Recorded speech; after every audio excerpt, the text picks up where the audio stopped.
Hello there, and welcome to the Sleepy History Channel. Tonight, we are stepping into a world that has vanished and yet never truly disappeared. A world of cities that once stood at the center of human life, filled with voices, movement, and ambition, now resting beneath sand, soil, forest, and sea. Across the earth, entire civilizations have risen to astonishing heights, shaping landscapes, building monuments, and weaving stories that echoed across generations. And then, for reasons as varied as nature, conflict, and time itself, they were left behind. Some were buried in a single moment. Others faded slowly, until memory itself began to slip. What remains is something extraordinary. Not just ruins, but fragments of lives paused, preserved, and waiting to be understood again. Each rediscovered place offers a glimpse into how people lived, what they believed, and how easily even the greatest achievements can be lost. If you enjoy these gentle journeys, I invite you to like, subscribe, or share a thought below. It helps others find their way here too, one sleepy soul at a time. But for now, all you need to do is relax. Let your body soften and allow your eyes to grow heavy. Let your thoughts drift as we wander through these forgotten places and explore the echoes they left behind. Let's begin. Atlantis began as a philosopher's warning, not a recorded city. Most people meet Atlantis as a mystery. They imagine maps, ruins, and divers searching the seafloor for fallen towers. But the story begins somewhere far stranger, in the writings of Plato, who introduced the island as part of a moral tale about pride, power, and collapse. In his version, Atlantis was rich, advanced, and terrifyingly ambitious. It ruled over other lands, trusted too much in its own greatness, and then vanished in a catastrophe. That matters, because the most famous lost city of all may never have been a place anyone truly visited. It may have been a lesson disguised as history. And yet that lesson was so vivid, so persuasive, that people have chased it for more than 2,000 years. Few stories reveal our fascination with lost cities more clearly than this one. Pompeii was lost in a day, then hidden for centuries. There are lost cities that fade slowly. Then there is Pompeii, where disaster came with terrible speed. When Mount Vesuvius erupted, ash and pumice rained down on streets, homes, workshops, gardens, and shrines. Roofs collapsed. People fled toward the gates or hid indoors, hoping the danger would pass. It did not. Wave after wave of scorching gas and ash swept through the city and ended thousands of lives. Then something extraordinary happened. The same eruption that destroyed the town also sealed it. Walls remained standing. Paintings survived on plaster. Bread hardened in ovens. Graffiti stayed on stone. Even the shapes of bodies were preserved in the ash. For centuries, the city lay buried and forgotten beneath farmland. When it began to reappear, the ancient world no longer felt distant and abstract. It felt immediate. Pompeii did not simply tell historians what Romans built. It showed them how Romans lived, argued, decorated, cooked, worshipped, and died. Troy was dismissed as myth until a buried city emerged. For generations, Troy belonged to poetry. It was the city of Helen, Achilles, and the wooden horse, a place wrapped in heroism, grief, and divine interference. Many assumed it lived only in epic verse, powerful in the imagination, but nowhere on earth. Then excavators began digging at Hisarlik in northwestern Turkey and found something astonishing. Beneath the mound were not the remains of one city, but many, built one above another across centuries. Walls, gates, houses, and traces of fire showed that this famous place had a real and complicated life beyond legend. The discovery did not prove every dramatic detail of Homer's tale. It did something more interesting. It showed that myth and memory can preserve the outline of truth long after the facts become blurred. Troy reminds us that a lost city can survive first in the ground, then in song, and finally return through both. Sometimes literature is not the opposite of history. It is history's echo. Entire Egyptian cities now sleep beneath the Mediterranean Sea. It is easy to picture ancient Egypt as dry land, blazing sun, and monuments beside the Nile. Yet some of its lost cities now lie underwater, scattered across the floor of the Mediterranean near the Nile Delta. Places like Flourished and Canopus were once busy ports where merchants arrived from abroad. Priests served powerful temples, and ships moved between river and sea. Over time, earthquakes, shifting sediments, and the slow weakness of waterlogged ground caused whole districts to sink. Statues toppled. Harbors disappeared. Sacred objects settled into mud and darkness. When divers and archaeologists found them again, they recovered a world no one expected to meet in silence below the waves. Colossal stone figures stood where fish now pass. Temple blocks rested beside anchors and cargo. These discoveries widened the meaning of a lost city. A city does not have to be buried under sand to vanish. Sometimes history slips downward, and the sea keeps it for itself. Angkor in Cambodia was once the largest city on Earth.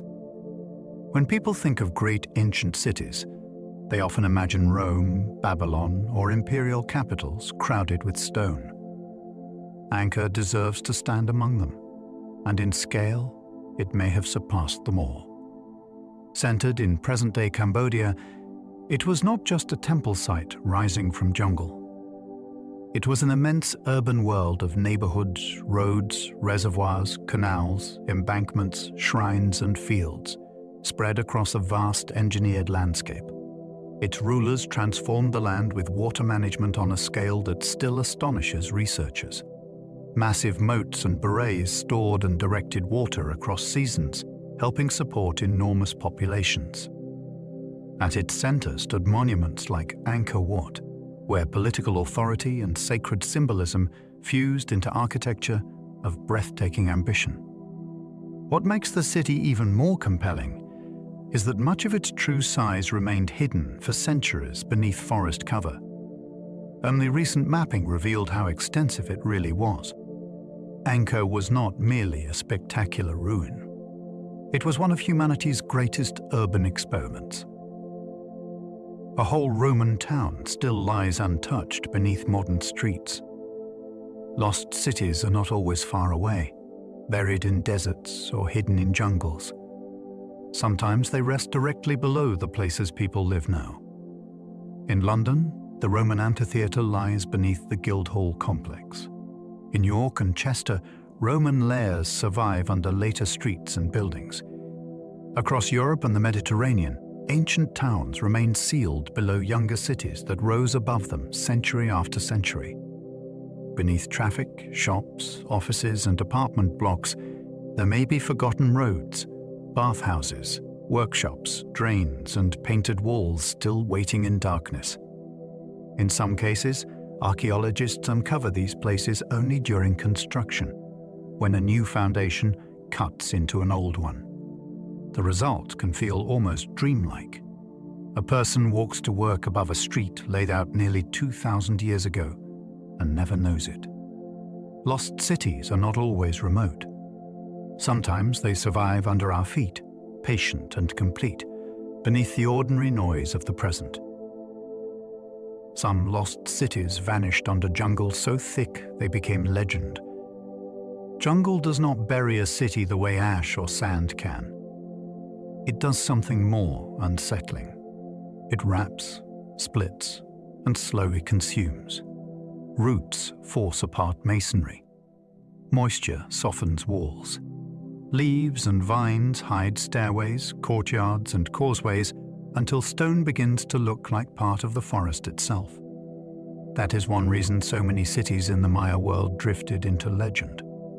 Places that once held palaces, markets, bull courts, and dynastic monuments became difficult to see even from a short distance away. Travelers could pass close by and notice almost nothing. Birds nested where rulers once sat. Trees rose from the tops of temples. Over time, memory narrowed to rumor, then to local story, then sometimes to silence. What makes these places so compelling is the tension between their former scale and their later invisibility. Enormous urban centers did not explode or sink. They simply disappeared behind growth so dense that nature itself seemed to become the final architecture. Others were swallowed by desert, then found by drifting sand. Desert can erase a city with remarkable patience. Wind lifts grains one by one and lays them down again across walls, doorways, courtyards, and roads until the entire place becomes part of the landscape. Unlike jungle, which hides a city in living growth, sand smooths and silences it. Buildings lose their sharp edges. Streets fill. Roofless rooms become shallow depressions. From a distance, the city can vanish into dunes so completely that only a trained eye would suspect anything lies beneath. Yet desert can also reveal what it conceals. A shift in wind may uncover a line of stone, a carved doorway, or the corner of a tower. Travelers, archaeologists, and local communities have all encountered lost places this way, first as fragments breaking through the surface of emptiness. There is something unforgettable in that image.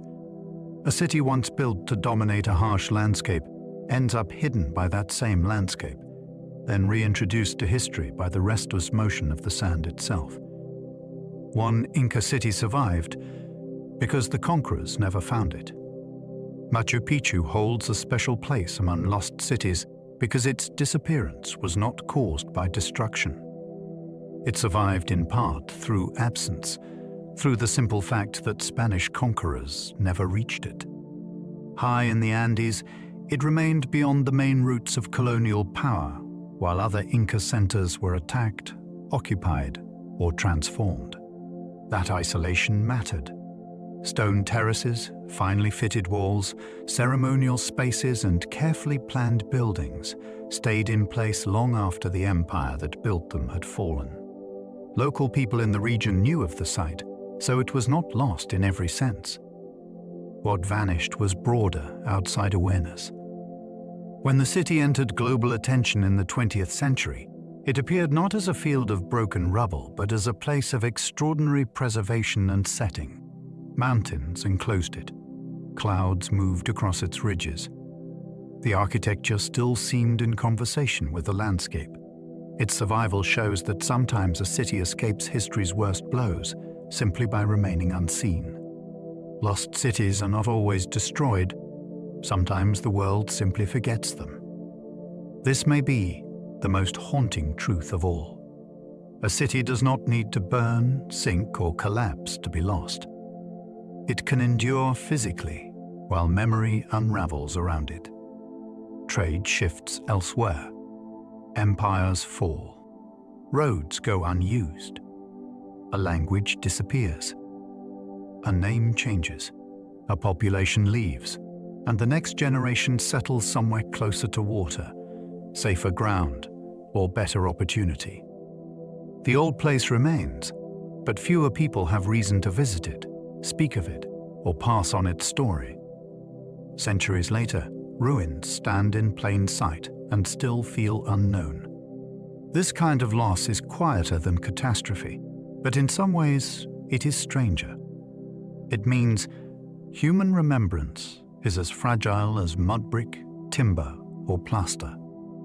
Whole cities can leave behind walls, temples, drains, inscriptions, and streets, yet still slip out of the shared story. That is why lost cities fascinate us so deeply. They remind us that forgetting is one of history's most powerful forces. Heracleion sank beneath the sea after centuries of wealth and worship. Before Alexandria rose to dominate Egypt's coast, Heracleion was one of the great gateways into the Nile world. Greek merchants knew it. Egyptian priests served there. Ships entered its harbors carrying goods, travelers, and offerings for temples that stood close to the water. It was a place where commerce and devotion moved side by side. Then the ground beneath it began to fail. The soft sediments of the delta, heavy with buildings and shaken by earthquakes, slowly gave way. Sections of the city slipped downward into the sea, where statues, shrines, docks, and cargo disappeared into mud. What makes this story extraordinary is how much remained. Divers found colossal figures, temple fragments, anchors, coins, and ceremonial objects resting in dark water, still marking a once powerful city. It was not merely drowned. It was preserved in a suspended stillness, as if an entire harbor world had exhaled once and never breathed again. Pavlopetri is an underwater Greek city older than classical Athens. Most people imagine the ancient Greek world through marble temples, philosophers, and the famous cities of the classical age. Pavlopetri belongs to a much older chapter. Off the coast of southern Greece, beneath shallow, clear water, lies the plan of a Bronze Age settlement complete with streets, buildings, courtyards, and tombs. That alone would be remarkable, but what truly captures the imagination is the age of it. This community flourished long before the Athens most people think of had reached its height. Beneath the sea, archaeologists can trace the outlines of an organized town that once stood on dry land, part of a maritime world already skilled in trade and movement across the Aegean. The city was not swallowed by myth, but by changing coastlines and geological forces that shifted the boundary between land and sea. Today, fish pass above rooms where people once lived ordinary lives, proving that urban complexity in Greece began far earlier than many imagine. Mohenjo-daro had drains and city planning before most ancient kingdoms. There is something deeply arresting about a city that feels strangely modern from 4,000 years away. Mohenjo-daro in the Indus Valley was laid out with a sense of order that still surprises visitors and historians alike. Streets ran in a clear pattern. Houses were built with standardized baked bricks. Wells served neighborhoods. Most astonishing of all, drainage systems carried wastewater away through covered channels, showing a level of civic planning many later cities failed to match. This was not a settlement that grew in confusion around a palace or temple. It appears to have been carefully arranged, as though daily life itself had been designed. Yet the city leaves us with an equally powerful mystery. Unlike Egypt or Mesopotamia, its script remains undeciphered, so its people speak to us mostly through brick, layout, craft, and silence. That combination is irresistible. Mohenjo-daro shows us a highly organized urban world whose practical genius is visible everywhere, while its voice remains just beyond reach. Carthage was burned so completely its power became a warning. Carthage was not simply a city. It was Rome's greatest rival in the Western Mediterranean, a maritime power built on trade, wealth, strategy, and astonishing endurance. From North Africa, it sent ships across vast routes and commanded influence that made Rome deeply uneasy. The struggle between them became one of the most consequential rivalries in history. Hannibal crossed the Alps and terrified Italy, yet in the end Rome came for Carthage itself. When the city finally fell in the Third Punic War, the destruction was meant to be unforgettable. Fires raged. Streets became battlefields. Its independence was erased with deliberate force. Later generations turned the fall into a lesson about what happens when Rome decides a rival must never rise again. That is why the city became larger than its ruins. its defeat entered political memory as a symbol of total annihilation. Carthage still fascinates because it stood near the height of power, then was made into a warning for the world. Petra hid behind stone cliffs and astonished outsiders for generations. Some cities command attention through size. Petra does it through revelation.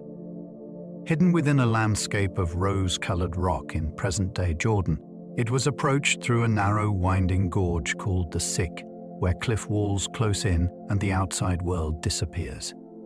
Then, suddenly, the stone opens, and architecture appears carved directly from the living rock. Facades rise from canyon walls with an elegance that feels theatrical, almost impossible. This setting gave the city part of its power. Petra was not easy to approach, and that seclusion helped preserve both its mystery and its reputation. Built and expanded by the Nabateans, it prospered through control of caravan routes that carried incense, spices, and luxury goods across harsh terrain. It was ingenious in another way, too. Water systems captured and directed scarce rainfall across a dry landscape. So the city becomes even more impressive the longer you look.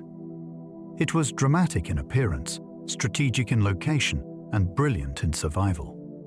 Machu Picchu was never truly lost to the people nearby.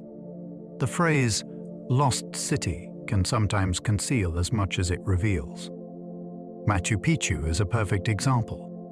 When it became famous internationally in the early 20th century, many people treated it as if it had vanished completely from human knowledge. That was never really true. Local communities in the region knew of the ruins and the surrounding landscape long before outside scholars arrived. What had been lost was broader global awareness, not every thread of memory. That distinction matters, because it changes the story from miraculous discovery to selective attention. The city itself, perched high among Andean peaks, already had the power to astonish. Terraces stepped across steep slips. Stonework fit with breathtaking precision. Sacred and practical spaces were woven into the mountain setting so completely that the place seems to grow from the ridge rather than sit upon it. Understanding that it was remembered locally makes it more interesting, not less. It reminds us that history often forgets what nearby people quietly continue to know. Akrotiri preserved painted rooms beneath volcanic ash, like a time capsule.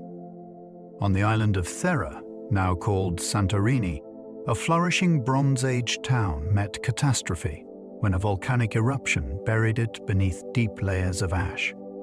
Yet unlike many disasters, this one left behind something astonishingly intimate.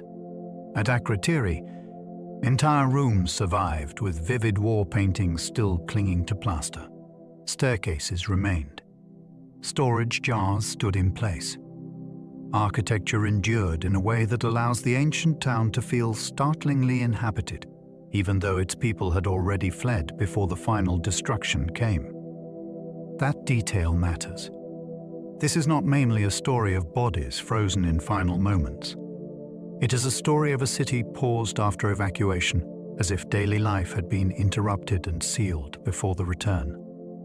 The paintings are among the most compelling parts of all. They show ships, landscapes, animals, and people with color and movement that still feel alive. Akrotiri does not merely prove the town existed. It opens windows into taste, ritual, craftsmanship, and imagination. Leptis Magna still rises grandly from Libya's coast and silence. Some lost cities survive, not as fragments, but as overwhelming statements. Leptis Magna is one of them. On the coast of modern Libya, its ruins still stretch with a scale that makes Roman ambition feel immediate. There are colonnaded streets, baths, a theatre, markets, arches, and a great Severan Forum that speaks of imperial confidence at its height. This was not a marginal outpost. It was a prosperous city tied to trade, agriculture, and the prestige of an emperor born there, Septimius Severus, who poured resources into monumental building. What makes the site especially haunting is the contrast between grandeur and emptiness. The stone still stands with remarkable clarity, yet the crowds, commerce, and civic life that once filled it are gone. Sand and neglect played their part in preserving much of it, leaving a Roman city that can still feel strangely complete. Leptis Magna reminds us that a city may remain visually magnificent long after the world that sustained it has fallen silent. Great Zimbabwe puzzled outsiders who refused to believe Africans built it. Great Zimbabwe should have been admired immediately for what it is, one of the most extraordinary urban centers in African history. Instead, many early outsiders reacted with disbelief. Faced with its massive stone walls, intricate masonry, and evidence of long-distance trade, they refused to accept that African builders could have created it. They invented wild explanations and assigned the site to foreigners, ancient migrants, or biblical fantasies, rather than acknowledge the achievement before them. That refusal tells its own story about prejudice masquerading as scholarship. The city itself needed no borrowed identity. It was the heart of a powerful Shona state that controlled wealth from cattle, gold, and regional exchange. Its stone enclosures rise without mortar, shaped with confidence and skill. Its hilltop and valley complexes suggest authority, symbolism, and social order embedded in architecture. Great Zimbabwe is fascinating not only because of what it was, but because its rediscovery exposed how badly history can be distorted when observers cannot imagine greatness where it truly belongs. Nan Madol was raised from basalt on a tropical lagoon. Few lost cities look as improbable as Nan Madol. Off the island of Pohnpei in Micronesia, it spreads across small artificial islets linked by canals, so that visitors often compare it to a city on water. Yet what makes it truly astonishing is the material. Enormous basalt columns were stacked to build walls, tombs, and ceremonial compounds in a place where moving such stone would have required extraordinary effort and organization. Even now, seeing those dark logs of rock arranged over a lagoon creates a feeling of disbelief. How were they transported? How were they raised? And why build such a center in this setting at all? Nan Madol was a seat of power for the Sodhya dynasty, and its watery layout may have enhanced both control and ceremony. The site feels remote, engineered, and almost dreamlike. It stands as a reminder that sophisticated urban imagination was not limited to the largest continents. Human ambition reached islands too, and there it made stone float. The Maya built cities so vast they reshaped entire forests. For a long time, many people pictured Maya cities as isolated temple clusters rising from untouched jungle. That image no longer holds. New mapping has revealed something much larger and more impressive, an urban world spread across great stretches of lowland forest, connected by causeways, terraces, reservoirs, defensive works, and dense settlement. The Maya did not simply place ceremonial centers inside nature. They transformed nature on a monumental scale. Forests were managed. Wetlands were modified. Hillsides were reshaped for agriculture. Water was captured and stored with tremendous ingenuity in regions where rainfall could be both abundant and unreliable. This changes the emotional force of the story. Instead of seeing scattered ruins overtaken by trees, we begin to see a civilization that actively engineered entire landscapes while supporting large populations over long periods. The jungle that later concealed these cities now makes them seem smaller than they were. In truth, many of these places were part of an immense human-designed environment that still lies partly hidden beneath the canopy. Tikal once echoed with kings, temples, and howler monkeys.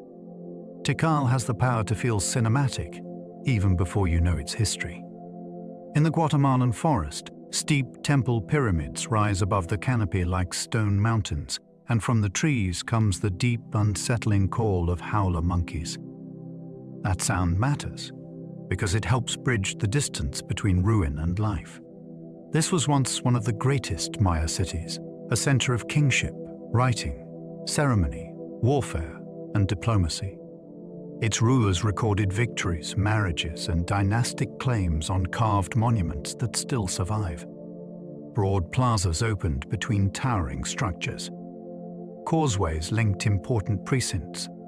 The city was not a lonely ceremonial outpost, but a major political capital tied to wider networks across the Maya world. What makes Tikal so gripping is the combination of majesty and atmosphere.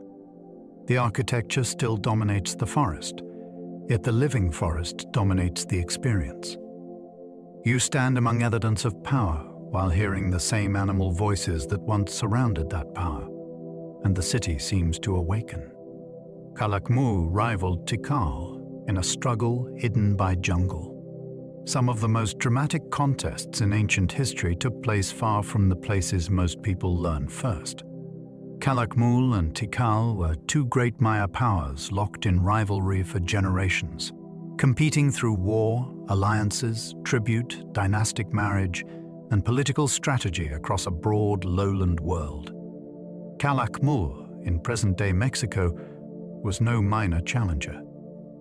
It stood at the center of a powerful network and often outmaneuvered its famous rival through diplomacy as much as battle. For centuries, this struggle remained difficult to see clearly because the forest concealed so much of the evidence. Monuments were weathered. Sites were remote. Relationships between kingdoms had to be reconstructed piece by piece through inscriptions and archaeology. That makes the story even more compelling. A full-scale geopolitical contest was unfolding in tropical cities hidden from modern memory by dense vegetation.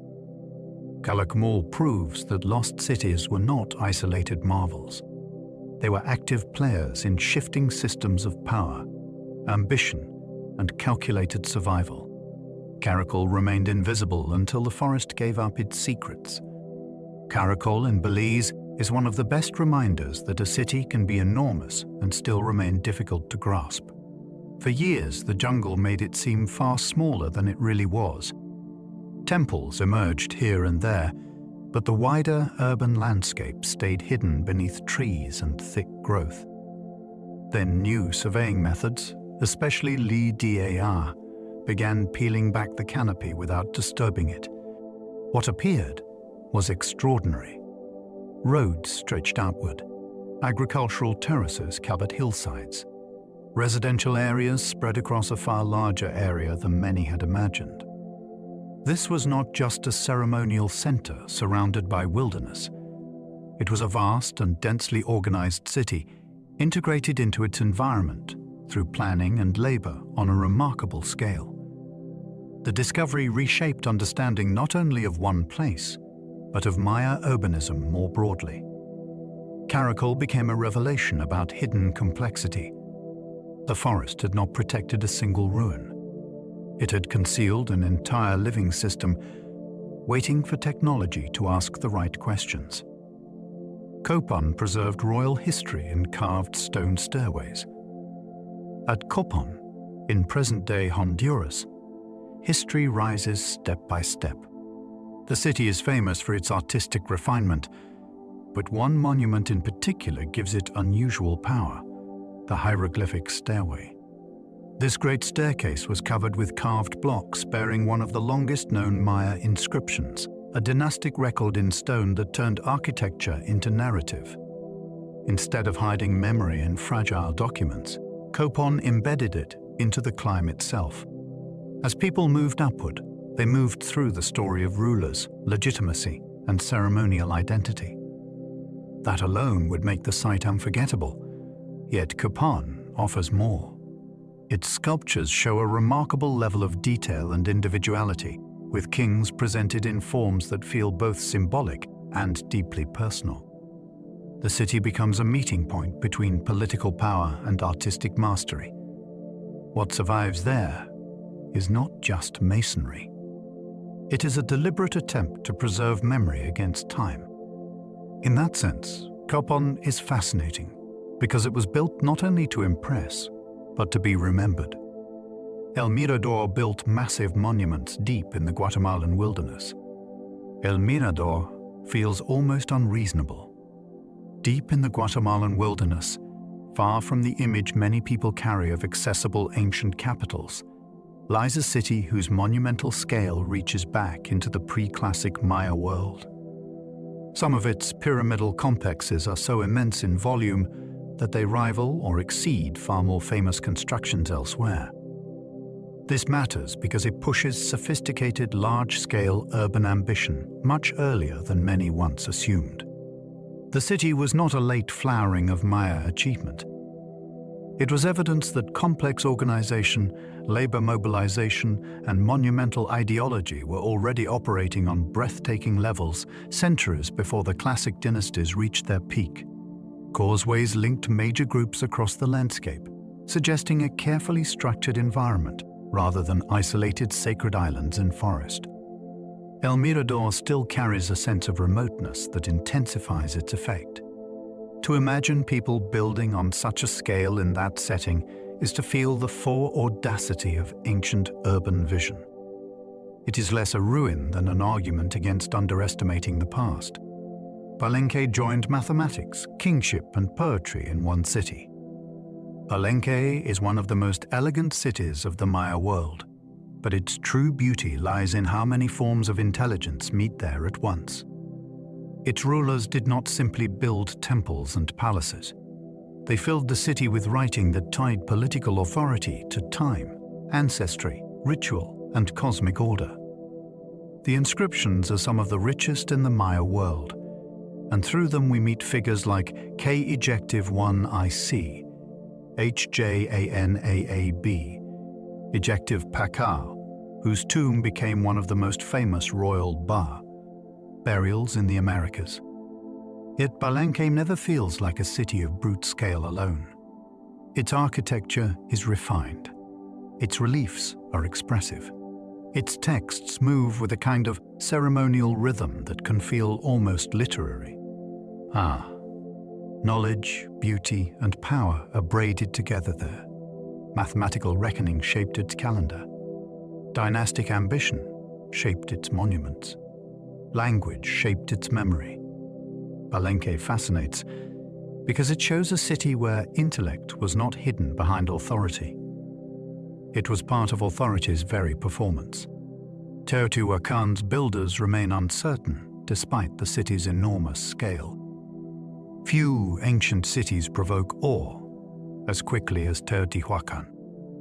Near modern Mexico City, it spread across a carefully planned grid and rose into monumental avenues, apartment compounds, temples, and pyramids of extraordinary scale. The Pyramid of the Sun alone can make a visitor feel very small. Yet for all that grandeur, one of the most basic questions remains unsettled. Who exactly were the people who built and ruled it? The city reached immense size and influence in the first millennium, but unlike later empires with clearer historical records, Teotihuacan resists simple identification. Its ethnic makeup may have been mixed. Its political organization remains debated. Even its original name is unknown. That mystery gives the city unusual force. This was not a minor settlement leaving faint traces. It was one of the largest urban centers in the ancient world, and still its makers stand partly in shadow. Teotihuacan reminds us that scale does not guarantee clarity. Sometimes the biggest cities leave the deepest questions. Cahokia raised earthen pyramids beside the Mississippi long before Columbus. Long before Europeans crossed the Atlantic, a city of remarkable scale and organization flourished near the Mississippi in what is now the American Midwest. Cahokia was not built in stone, and that may be one reason it is still underestimated. Yet its achievements were immense. Its people raised massive earthen mounds, the largest of which, Monk's Mound, remains one of the grandest prehistoric constructions in North America. Plazas opened around these monumental forms. Wood hinge-like circles tracked the sky. Trade connected the city to distant regions through shells, stone, copper, and other materials. At its height, Cahokia drew population that made it one of the largest urban centers north of Mexico. The city's presence overturned simplistic ideas about North American prehistory. This was a place of planning, ceremony, hierarchy, and regional influence on a striking scale. Cahokia fascinates because it stands as proof that a powerful city once rose from Earth itself, and later slipped so far from popular memory that many never knew it existed. Chichén Itzá still reveals astronomy, ritual, and political power together. Chichén Itzá has become famous enough to seem familiar, yet the more closely you look, the stranger and more compelling it becomes. This was not a city defined by one purpose. It brought together ceremony, display, governance, exchange, and astronomical observation in a carefully orchestrated urban setting. El Castillo is the structure most people know, and with good reason. Its form has long been linked to calendrical ideas and solar alignments, showing how architecture could turn the sky into public theater. Nearby lie the Great Bull Court, the sacred cenote, colonnades, and temple complexes that point to ritual intensity and elite power on a broad scale. The city also reveals a world of wide connections, where artistic styles and political influences moved across regions. That layered quality is what makes it so enduring. Chichén Itzá was not only impressive to behold, it was designed to persuade, instruct, and overwhelm, joining cosmic meaning to authority in ways people could feel with their bodies. Vijayanagara dazzled visitors with markets, temples, and war elephants. When foreign travelers reached Vijayanagara in southern India, many struggled to describe the scale of what they saw. This was a capital built to overwhelm the senses. Broad avenues carried merchants, pilgrims, nobles, and soldiers through a landscape of temples, palaces, bazaars, tanks, and ceremonial spaces. Horses from Arabia were traded there. Precious stones changed hands in busy markets. Great enclosures held royal processions and military displays. And among the most striking sights of all were the war elephants, massive creatures that embodied royal strength and battlefield power. The city stood amid a dramatic boulder-strewn landscape, which made its architecture feel even more theatrical. What survives today at Hampi still hints at that brilliance, but the living city was something larger, louder, and richer. Vijayanagara fascinates because it was not a remote shrine or fading town. It was a world capital of spectacle and confidence, until defeat in war turned magnificence into ruin. Hattusa stored royal archives on clay tablets by the thousands. Lost cities do not only preserve walls and gates. Sometimes they preserve thought itself. At Hattusa, the capital of the Hittite Empire in ancient Anatolia, archaeologists uncovered vast archives of clay tablets that once belonged to a powerful royal state. These were not random scraps. They held treaties, laws, prayers, rituals, diplomatic letters, and records of international politics from a world of rival kings and shifting alliances. Through them, the city speaks with unusual clarity. You can hear officials managing an empire, scribes copying texts, and rulers negotiating with powers like Egypt on terms of wary equality. The famous peace treaty after the Battle of Kadesh belongs to this same political atmosphere. Hattusa becomes fascinating because it was both fortress and filing system, a place of walls, gates, and bureaucracy. The tablets survived because clay can outlast parchment and memory alike. In that way, the city did not merely leave ruins. It left a paper trail written in earth. Ani earned the name City of 1,000 Churches, while a windswept plateau near the modern border of Armenia and Turkey stand the haunting remains of Ani, once one of the great cities of the medieval world. Its nickname, the City of 1,000 Churches, captures both its religious richness and its former splendor.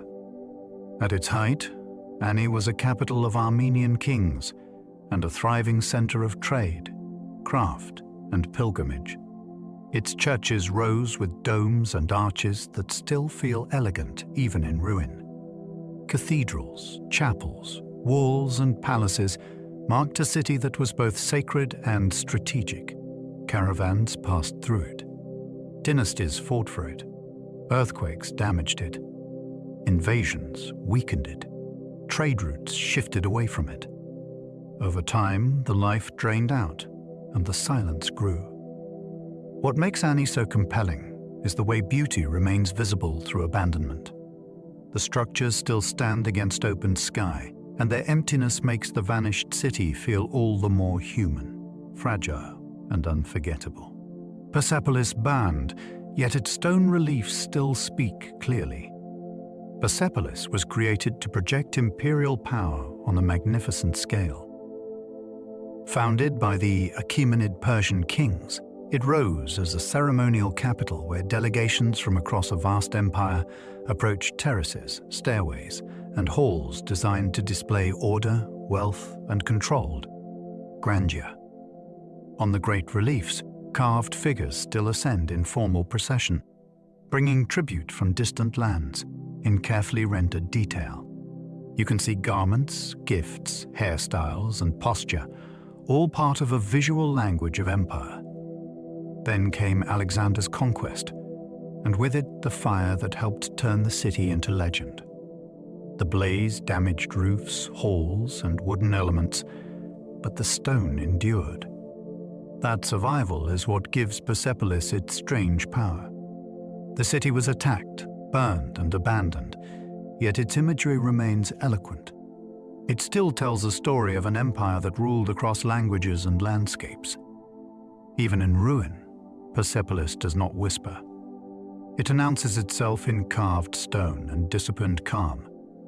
Taxila gathered traders, monks, and scholars from across Asia. Some lost cities fascinate because they were capitals of kings. Taxila fascinates because it was a crossroads of minds. Located in what is now Pakistan, it occupied a strategic position where routes from Central Asia, the Indian subcontinent, and beyond could meet. Traders moved through it carrying goods, but ideas traveled there too. Over centuries, Taxila became associated with learning, philosophy, religion, and cultural exchange on an extraordinary scale. It was linked with Buddhist communities, intellectual traditions, and cosmopolitan movement long before the modern world made such mixing seem normal. Greek influence reached it after Alexander. Indian dynasties shaped it. Central Asian powers passed through it. The result was not a simple city with one fixed identity, but a layered urban world where many influences overlapped. That is what makes it memorable. Taxila was a place where commerce, scholarship, and belief encountered one another constantly. It reminds us that some of history's greatest cities were not only seats of power, but engines of encounter. Merv was once among the greatest cities in the world. Today, Merv is not a household name, which makes its former stature even more astonishing. In the oasis lands of Central Asia, it grew into one of the major cities of the Islamic world, and at times, perhaps one of the largest cities anywhere on Earth. That fact alone has a shock to it. A place many modern listeners may barely know once stood near the center of trade, administration, culture, and scholarship across a huge region. Its prosperity came from geography and irrigation as much as politics. Routes across Central Asia converged there, and careful water management made urban life possible in an otherwise harsh setting. Dynasties invested in it. Scholars worked there. Armies valued it. Then came catastrophe. In the 13th century, the Mongol assault shattered the city with a level of destruction that entered grim memory. Merv endures as a reminder that greatness is no shield against annihilation, and that some of the world's grandest cities can fall almost completely out of common awareness. Palmyra linked empires through caravans crossing the Syrian desert. Almira rose from the Syrian desert not by escaping harsh geography, but by mastering it. It became a great caravan city because it stood where movement between worlds could be organized, taxed, protected, and transformed into wealth. Goods traveling between the Roman Empire, Persia, and lands farther east passed through networks in which Palmyra played a crucial role. Merchants, camel drivers, officials, and travelers all helped turn an oasis into a city of colonnades, temples, towers, and civic pride. Its inscriptions reveal a place comfortable with multiple languages and overlapping identities. It belonged to the desert and to empire at once. Then there is Queen Zenobia, whose brief challenge to Roman authority gave the city an added aura of drama and ambition. Palmyra fascinates because it joined elegance to endurance. Splendid architecture rose in a landscape that might seem empty to outsiders. The city proved that commerce could build beauty in arid ground, and that a desert crossroads could become one of antiquity's brightest names. Ubar may have flourished where incense once made kingdoms rich. Ubar occupies a thrilling space between archaeology and legend. For centuries, stories circulated of a lost city in Arabia tied to the ancient incense trade, a place of wealth made possible by frankincense moving across desert routes. Some associated it with the fabled city of Iram, mentioned in later traditions as a place of pride and destruction. Modern researchers searched for traces of caravan hubs in Oman and nearby regions, using satellite imagery, excavation, and old route patterns to locate likely candidates. One site at Shizar became especially famous when some suggested it might be linked to the long-sought city. Whether that exact identification is correct remains debated, and that uncertainty is part of the appeal. The idea of Ubar persists because incense was once precious enough to shape economies, politics, and myth across the ancient world. A city prospering from scented resin sounds almost unreal, yet the trade itself was very real. Sometimes the most captivating lost city is one history has only partly allowed us to see.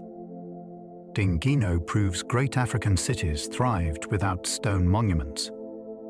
For too long, many people were taught to measure urban greatness by what survives in stone. Gingino challenges that habit completely. In the inland Niger Delta of Mali, this ancient city flourished for many centuries through trade, craft production, agriculture, and regional exchange, yet it did not express its importance through massive stone, palaces, or towering masonry temples. Its significance emerged through settlement scale, economic vitality, and social complexity. Archaeology revealed a large and long-lived urban center with evidence of ironworking, far-reaching connections, and organized neighborhoods in a landscape shaped by river rhythms and seasonal change. That matters because it broadens the imagination. A city does not need marble, granite, or carved facades to be sophisticated and influential. Gingino proves that African urbanism took forms perfectly suited to local materials and environments, even if later observers overlooked them. It is fascinating because it forces a deeper question. How many great cities have been underestimated simply because they were not built to impress outsiders centuries later? Bagan hides thousands of temples across a dry plain. In central Myanmar, across a wide, dry plain beside the Irrawaddy River, the remains of Bagan spread with a scale that can feel almost unreal. Thousands of temples, stupas, monasteries, and shrines once formed the sacred and political landscape of a great kingdom, and many still stand in varying states of survival. The effect is astonishing because it is not one monument dominating the horizon, but an entire field of devotion made visible in brick and plaster. Rulers, nobles, and donors poured wealth into religious architecture on a huge scale, turning belief into landscape. At sunrise or sunset, the plain seems to reveal layers of ambition, piety, and artistic competition all at once. Earthquakes damaged many structures over time, yet enough remains to show the original intensity of the project. Pagan fascinates because it turns number into wonder. One temple is impressive. Hundreds are unforgettable. Thousands suggest a civilization determined to leave its faith written across the land itself. Lost cities can disappear when rivers shift and leave them behind. A river can create a city, feed it, enrich it, and then quietly abandon it. That is one of the most powerful patterns in urban history. Settlements often rose where water promised transport, fertile fields, fishing, trade, and survival. Yet rivers arrest us.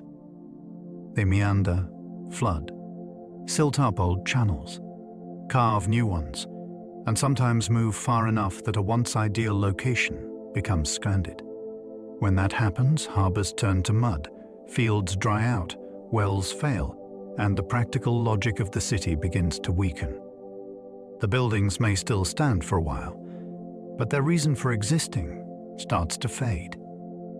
This kind of loss is especially haunting because no invading army is required. The city can remain physically present while the life source that sustained it drifts elsewhere. Many ancient places were born from rivers, and many were slowly undone by them. A river is not only a giver of civilization, it is also an editor of maps. Others die slowly when trade routes turn in new directions. Some cities are built on movement. They thrive because caravans stop there, ships dock there, taxes are collected there, and merchants know that goods, news, and opportunity will meet there reliably. But trade routes are not fixed forever. A safer port may rise. A canal may open. Political borders may shift. New empires may favor different corridors. Even a subtle change in traffic can begin a long decline. Warehouses empty more often. Markets lose variety. Craftsmen leave in search of work. Fewer strangers arrive with silver, stories, and demand. Nothing dramatic happens in a single moment, yet the city begins to thin from within. This is one reason lost cities are so fascinating. They reveal how deeply urban life depends on invisible networks. A city may look strong in stone, yet its true lifeblood travels along roads and sea lanes. Once those currents move elsewhere, the place can survive for generations while gradually becoming a shell of its former self. Some are abandoned after drought weakens crops and confidence alike. Cities depend on more than walls and rulers. They depend on trust in tomorrow. When drought takes hold, that trust begins to fray. Fields yield less. Reservoirs shrink. Livestock suffer. Food grows expensive. Families worry. Leaders lose authority if they cannot provide relief or explain what is happening. Over time, a dry spell is not just an environmental problem. It becomes a social and political one. People may begin to leave before total collapse ever arrives, simply because the future no longer feels secure. Archaeologists studying some lost cities have found evidence that prolonged drought coincided with abandonment, especially in places where agriculture already demanded careful balance. The point is not that a few rainless years erase a civilization overnight. It is that water stress can undermine the confidence that holds urban life together. A city lives on expectation as much as supply. When both begin to fail at once, departure can seem wiser than endurance, and silence begins where confidence once stood. Earthquakes can break harbors, walls, and the memory of a place. An earthquake does not only topple buildings, it rearranges possibility. In a few violent moments, walls split, temples fall, roads buckle, and harbor installations that took generations to build can become useless. Quays sink, channels clog, warehouses crack, wells are disturbed. In coastal cities, the damage can be compounded by subsidence or sea surges, turning a thriving port into a dangerous ruin almost overnight. Yet the physical destruction is only part of the story. After a severe quake, survivors may decide not to rebuild at all, especially if trade has already weakened or political support is gone. That is how an earthquake can fracture memory as well as stone. Once people scatter, local knowledge fades quickly. Later generations may know that a disaster happened somewhere, but not exactly where the streets ran or what the city meant. This makes seismic loss especially haunting. A city can be broken in its body and in its story at the same time, leaving only fragments for history to piece together. Volcanic ash can destroy a city and preserve it beautifully. Few forces are more paradoxical than volcanic ash. In the moment of eruption, it is terror.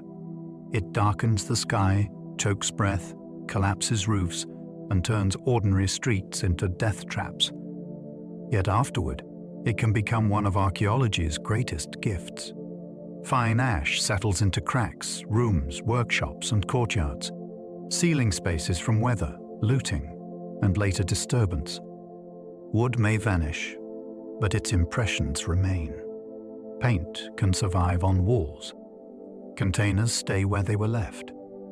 Even the shape of daily life can be held in place with unusual tenderness. This is why volcanic destruction often feels so emotionally immediate. The city is not only ruined, it is paused. A bakery, a shrine, a bedroom, a storeroom can emerge with startling intimacy because ash preserved relationships between objects that time usually scatters. In that sense, a volcano acts like a brutal archivist. It ends one world completely, then protects pieces of that world so future centuries can encounter it with unforgettable closeness. Sea level rise has drowned streets, ports, and sacred ground. The boundary between land and sea feels permanent when we stand on it, but history shows that coastlines are always negotiable.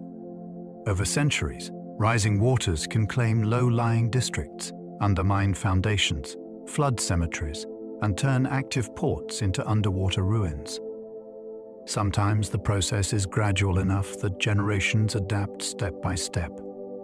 In other cases, storms, subsidence, and higher seas combine to accelerate the loss.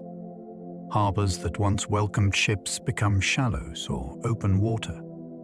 Temples and shrines near the coast slip below the tide line. Roads disappear beneath silt and waves.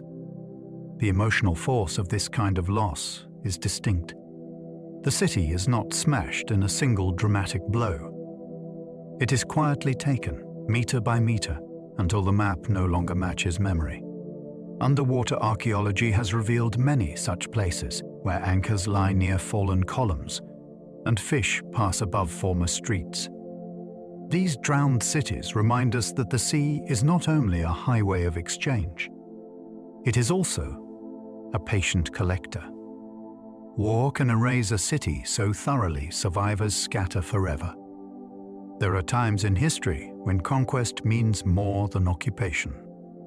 It means removal. A city is besieged, breached, burned, plundered, and stripped of the conditions that made return possible. Storehouses are emptied. Wells are fouled. Defensive walls are broken. Temples are desecrated. Elites are killed or deported. Families flee with whatever they can carry, and many never come back. When that happens, the city's physical destruction is matched by the severing of human continuity. There is no stable community left to remember which house belonged to whom, which street led to the market, which festival marked the seasons.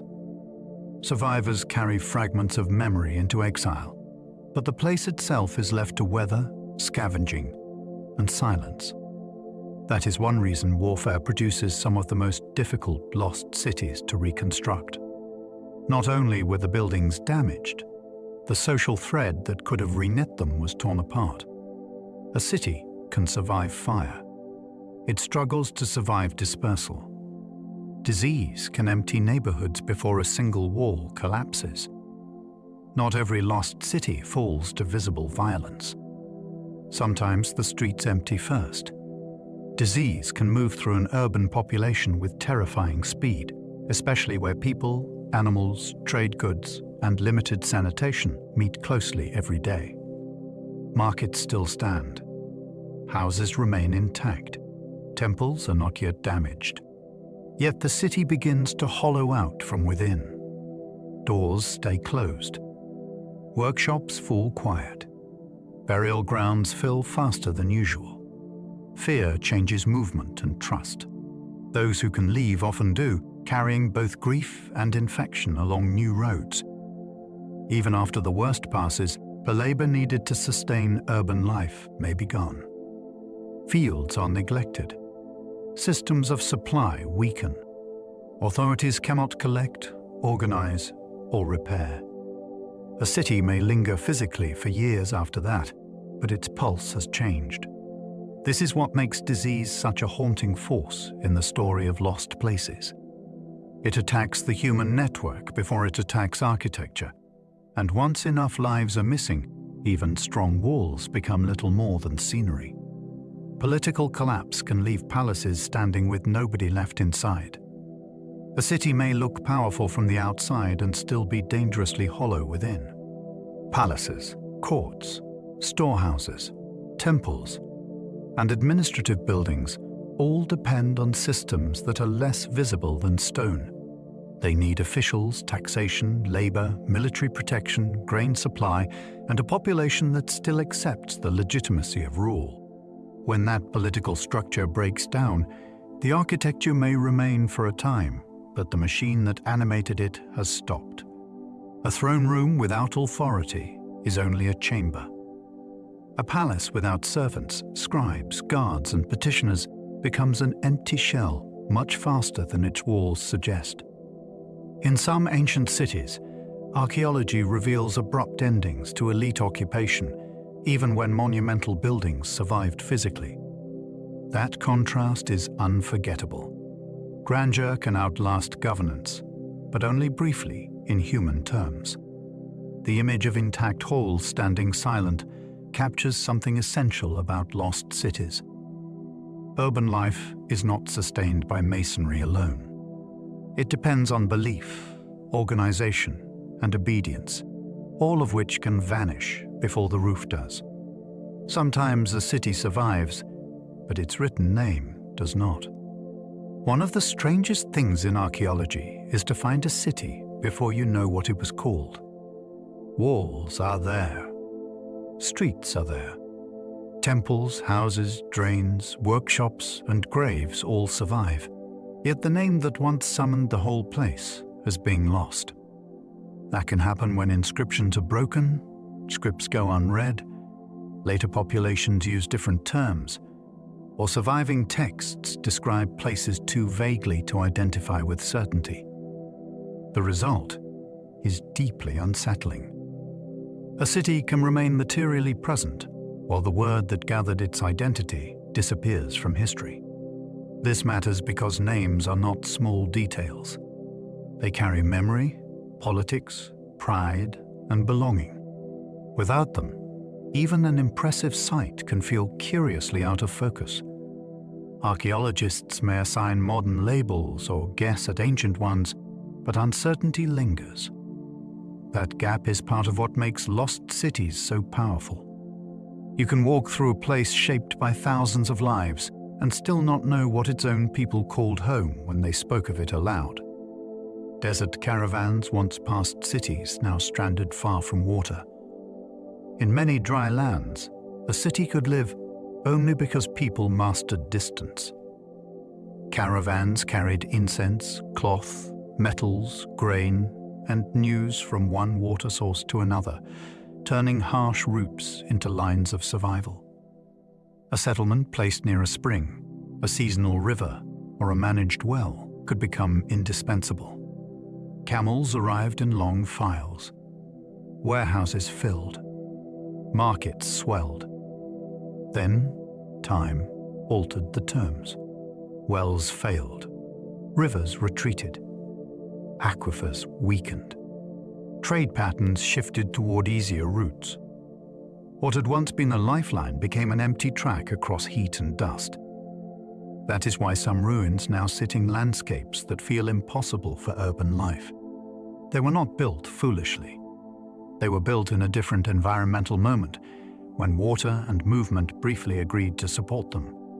The haunting part is the contrast.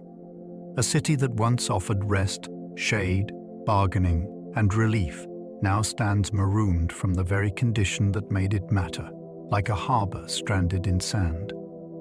Jungle roots can crack temples even as they protect them. The jungle is both destroyer and guardian. A seed lands in a roof crack or along the top of a wall. Rain follows. Roots descend. Slowly, year after year, the plant thickens into a tree whose grip is stronger than mortar. Stones shift outward.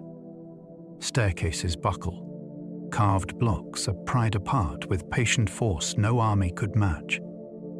Yet that same engulfing growth can also hide a structure from looters, weather, and rapid human damage. Branches cast shade. Fallen leaves build soft layers over floors. Dense vegetation makes access difficult enough, but a temple may survive longer than it otherwise would. This is why jungle ruins feel so dramatic. Nature is not simply erasing them. It is entering into a long, intimate struggle with them. The tree and the temple become physically entangled, each shaping the other. When archaeologists clear such places, they are not removing an intruder.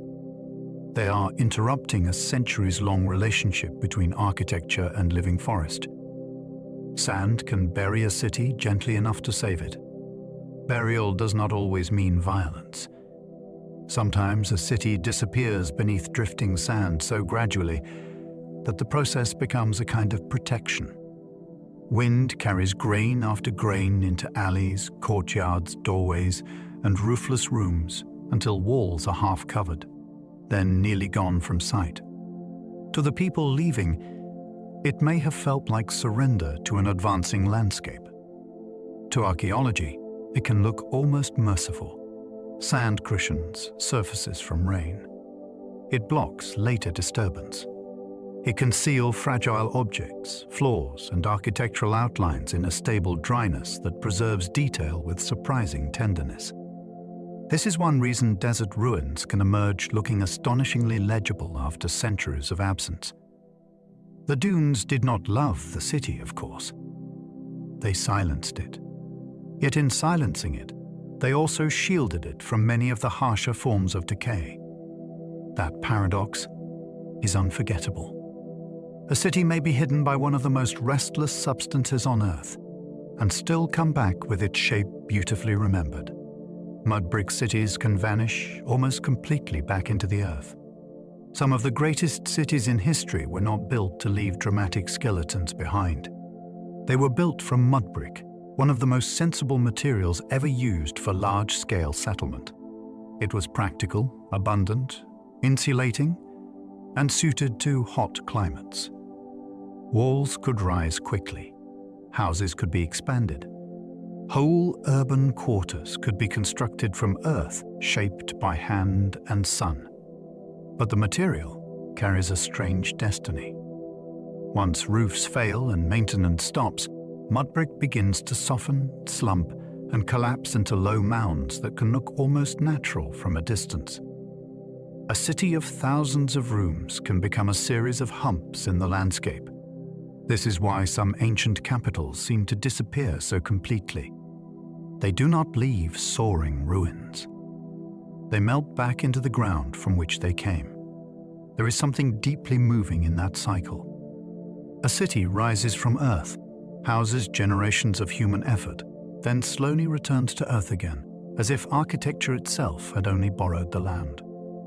Timber cities often disappear unless fire preserves their outlines. Wooden cities are among history's most vulnerable creations. Timber is fast, flexible, and often abundant, which makes it ideal for walls, roofs, walkways, and houses in many climates. Yet once abandoned, it rarely leaves grand ruins. Rain rots it. Insects hollow it. Fungi consume it. Roof beams fall, planks soften, and entire neighborhoods can vanish so thoroughly that later generations never guess how much once stood there. That is why fire creates one of archaeology's strangest reversals. In a destructed blaze, wooden walls and posts may burn away, but the event can harden surrounding earth, leave dark stains where beams once stood, and preserve the footprint of structures in ways slow decay never would. A catastrophe that erased the visible city can end up recording its plan. Charred layers, collapsed debris, and ash outlines become guides to vanished streets and rooms. The result is haunting. Sometimes the only reason we can see a timber city clearly is because it burned badly enough to write itself into the ground. Salt can preserve abandoned buildings in the driest places. In the driest landscapes on Earth, salt becomes an unlikely archivist. It seeps through soil, crusts surfaces, and settles into abandoned structures where moisture is scarce and decay moves with unusual slowness. Organic materials that would vanish elsewhere can sometimes survive longer in such conditions, while mud plaster, floors, and wall bases hold their form with surprising clarity. Entire building complexes in desert regions can endure not because they were stronger than other cities, but because the chemistry around them was harsh enough to discourage the ordinary work of decomposition. There is a certain irony in that. The same environment that makes sustained urban life difficult can also help preserve the remains once people leave. Salt belongs to abandonment as much as to survival. It marks walls, whitens surfaces, and fixes a place in stillness. When archaeologists enter these dry ruins, they sometimes meet spaces that feel paused rather than ruined. The city did not escape death. It simply entered a landscape where death works more slowly. Peat bogs can hide roads and walls for astonishing lengths of time. Peat bogs seem soft and yielding when you look at them, yet they can conceal traces of the past with remarkable stubbornness.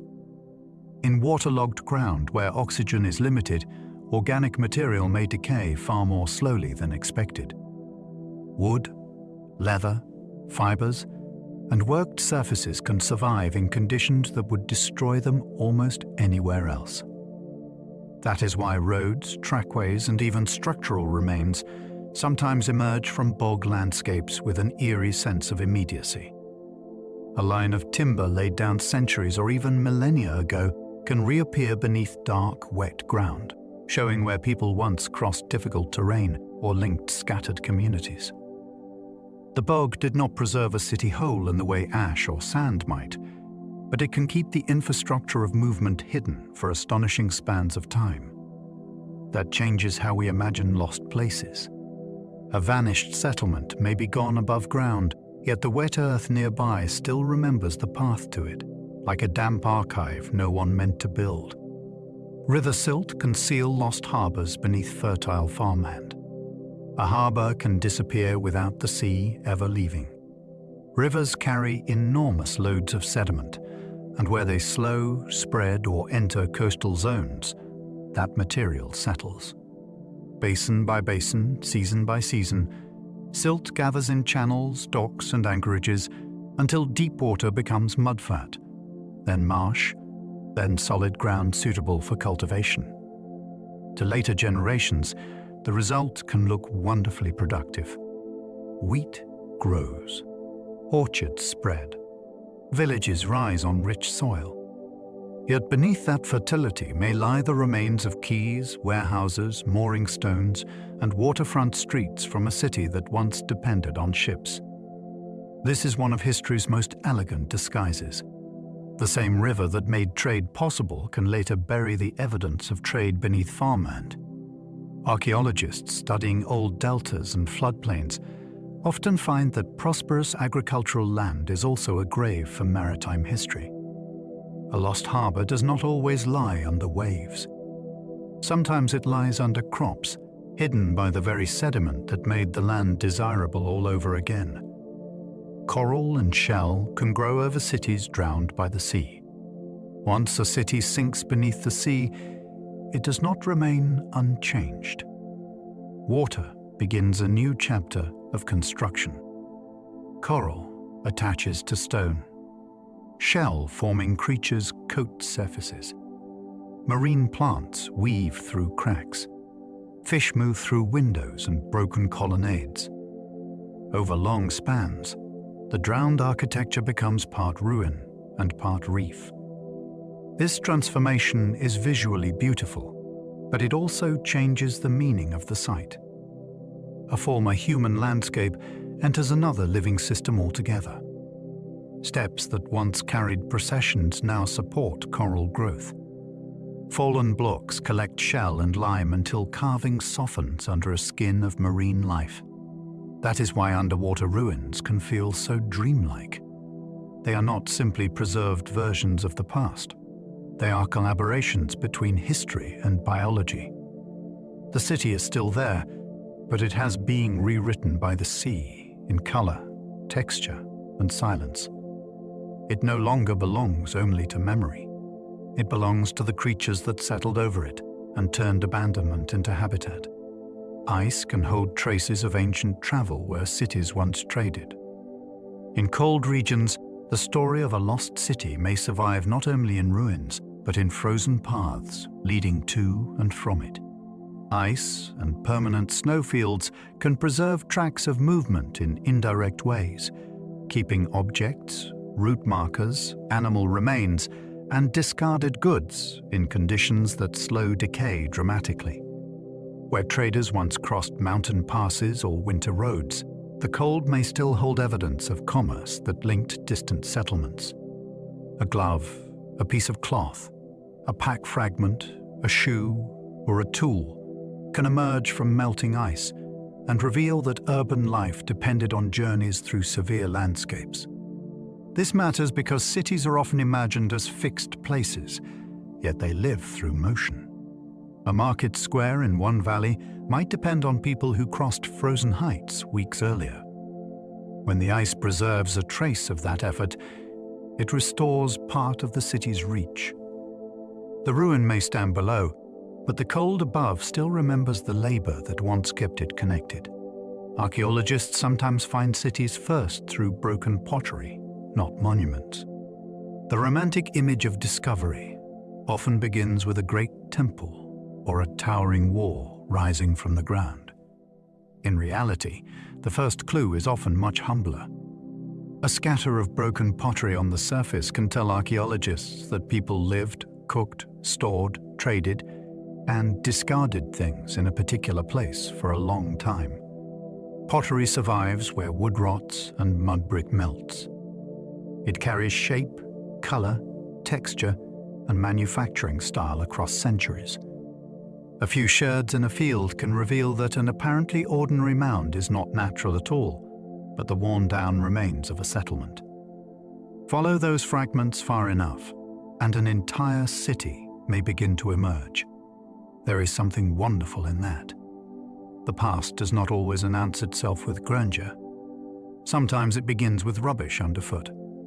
A broken jar rim, a painted fragment, or a handle worn by ancient fingers can be the opening move in the rediscovery of streets, workshops, homes, and long-forgotten worlds. Aerial photography revealed ancient streets where fields looked ordinary. From the ground, an ancient city may be almost invisible. Plowed fields smooth the landscape. Grass covers foundations. Small rises look like nothing more than natural unevenness.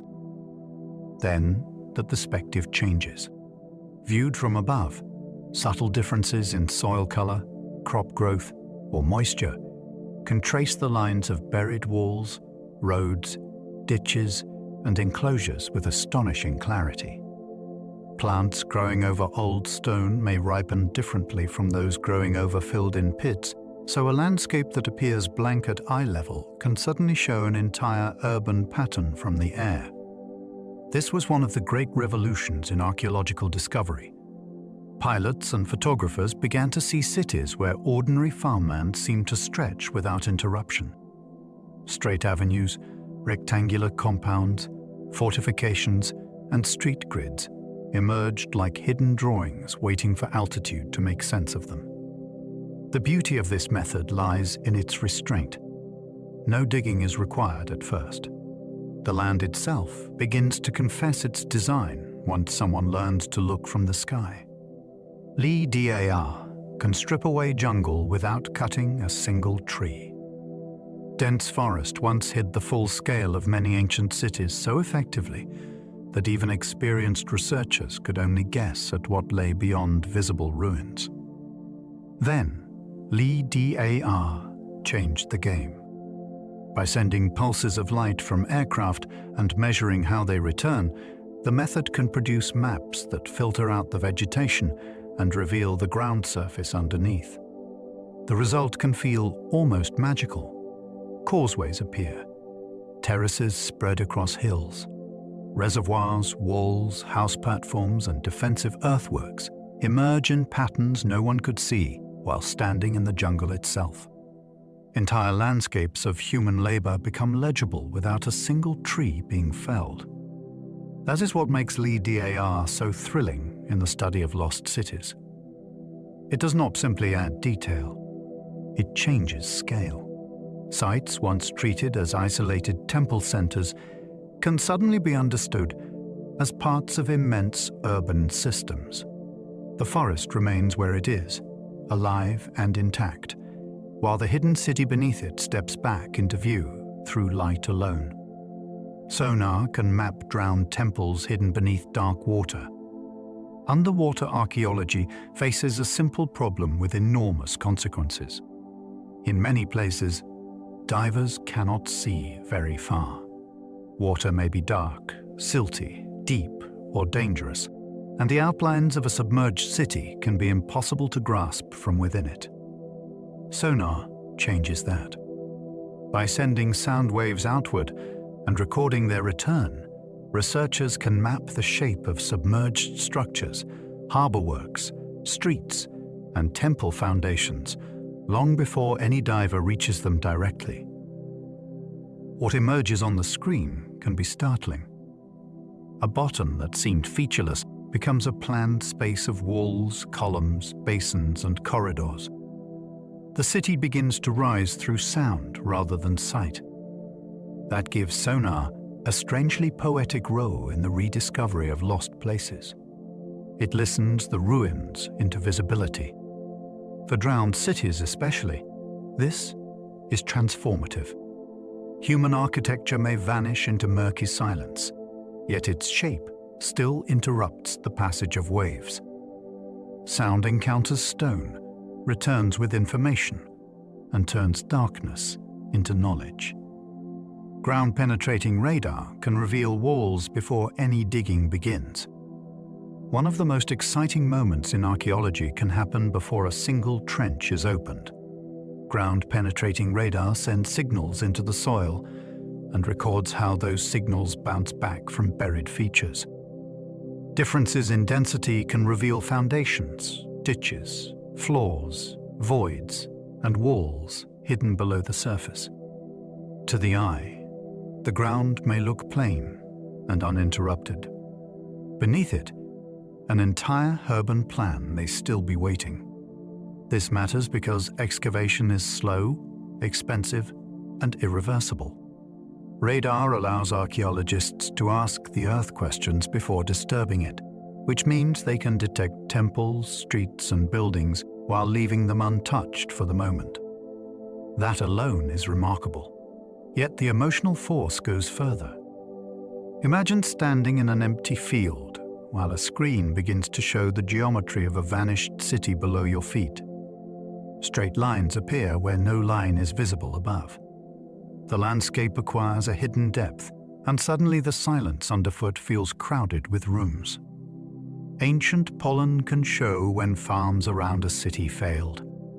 A lost city can sometimes be explained by something too small to see with the naked eye. Pollen grains, preserved in lake beds, marshes, and sediment layers, record what was growing in the landscape around a settlement over long periods.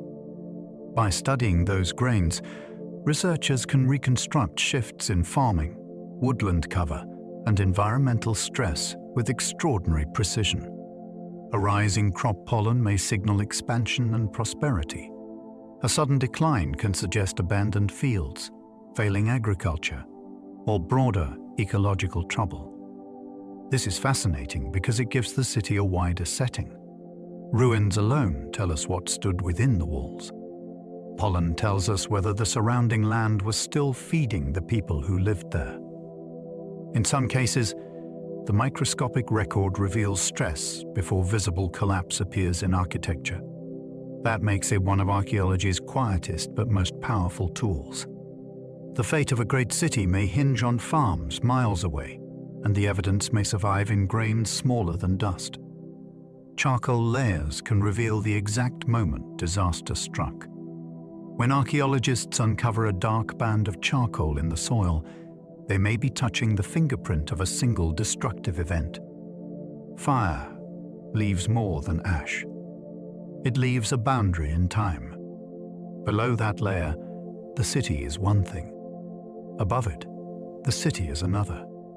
Burned beams, carbonized seeds, collapsed roofs, and scorched household goods can all gather into a deposit that marks the moment violence, accident, or catastrophe swept through. The power of such a layer lies in its sharpness. Urban history often unfolds gradually, but charcoal can preserve a sudden break with astonishing force. A city may have changed forever in one night. One siege, one blaze, one eruption of chaos, and the evidence survives as a thin black line. This makes destruction strangely legible. Archaeologists can date it, connect it with texts, and reconstruct how fast events moved. A whole urban world may be divided by a seam of burned matter no thicker than a hand. Inscriptions can restore forgotten kings to cities no one remembered. A ruined city without readable writing can feel anonymous, powerful, but mute. Then, an inscription appears, carved on a stela, set into a wall, or broken across fallen blocks, and suddenly, the silence changes. Names return, titles return. Victories, dedications, marriages, offerings, and claims of power come back into view. A king who had vanished from history may stand up again in a few lines of text, attached once more to a city no one had confidently identified. This is one of the great thrills of archaeology. Stone becomes biography. A ruler once known only to the people of that city re-enters the human story after centuries or millennia of absence. In some regions, inscriptions have allowed entire dynasties to be reconstructed from ruins that were previously little more than beautiful wreckage. The city becomes more than architecture. It becomes a political world with ambition, memory, and voice. A few carved words can restore not only a name, but a whole lost horizon of authority. Coins can prove a lost city, traded farther than expected. A coin is a small object with a remarkably large memory. It carries images, rulers, weights, metal choices, and economic assumptions from the place that produced it. When coins turn up in a lost city far from where they were minted, they can reveal trade links, movement of merchants, military presence, or political influence stretching across surprising distances. A single coin is never the whole story, but a pattern of them can be transformative. Suddenly, a city once thought local begins to look international. Goods, ideas, and people were moving through it on a larger scale than anyone guessed. This is why numismatics can be so exciting in the study of ruins. Money travels. It crosses borders, passes from hand to hand, and leaves behind evidence of contact, even when documents are gone. In that sense, coins are tiny ambassadors from vanished networks. A handful recovered from dusty layers can reopen maritime routes, caravan paths, and forgotten commercial worlds linked to a city long after its silence began. Trash heaps often tell archaeologists more than palaces do. Palaces are dramatic, but they can mislead. They show what elites wanted to project, not always how most people actually lived. Trash heaps are different. Refuse records daily life with surprising honesty. Broken bowls, fish bones, seeds, shells, ash, worn tools, scraps of cloth, and discarded packaging can reveal diet, trade, craft production, fuel use, wealth, scarcity, and habit in a way monumental. Buildings never can. From rubbish, archaeologists can tell what people ate in different seasons, where goods came from, and how urban life changed over time. They can see what was ordinary, which is often more revealing than what was ceremonial. This makes ancient dumps some of the most informative places in a lost city. They preserve the city without performance. No ruler built them to impress anyone. Yet they hold the residue of cooking, repairing, buying, throwing away, and making do. In the end, a city's garbage can offer the most intimate portrait of the people who once thought none of it was worth saving. Some cities were lost twice, once in history and once in memory. The first loss is easy to imagine. A city is damaged, abandoned, drowned, buried, or emptied. Streets fall silent. Roofs collapse. Wells choke with debris. The second loss is stranger, and in some ways, sadder. It happens when no one can say with confidence what the place was, who ruled there, or why it mattered. The city does not only vanish from daily life, it vanishes from the story people tell about the world. This can take centuries. A ruin becomes a hill. A name becomes a rumor. A legend drifts free from geography. By the time archaeologists arrive, the place has already suffered two disappearances, one from the land of the living and one from the map of memory. That is why rediscovery can feel so powerful. It is not merely excavation. It is rescue. The city returns first as stone, then as meaning, and finally as part of history again. Troy was rebuilt so many times that cities stacked above cities. Troy is not one city, but a vertical argument with time. At Hisarlik, archaeologists uncovered layer after layer of settlement, each city built on the remains of the one before it. Walls were repaired, expanded, buried, and replaced. Houses rose over rubble left by fire, war, neglect, or deliberate rebuilding. Over centuries, people kept returning to the same strategic mound, beside routes linking the Aegean and the Black Sea. That repeated choice is one of the most fascinating things about the site. Even when one city failed, the location kept insisting on its value. The result is almost architectural geology. Dig downward, and you do not move through empty soil. You move through generations of decision, disaster, and persistence. The famous Troy of epic may belong to one layer or several memories blended together, but the deeper truth is even more compelling.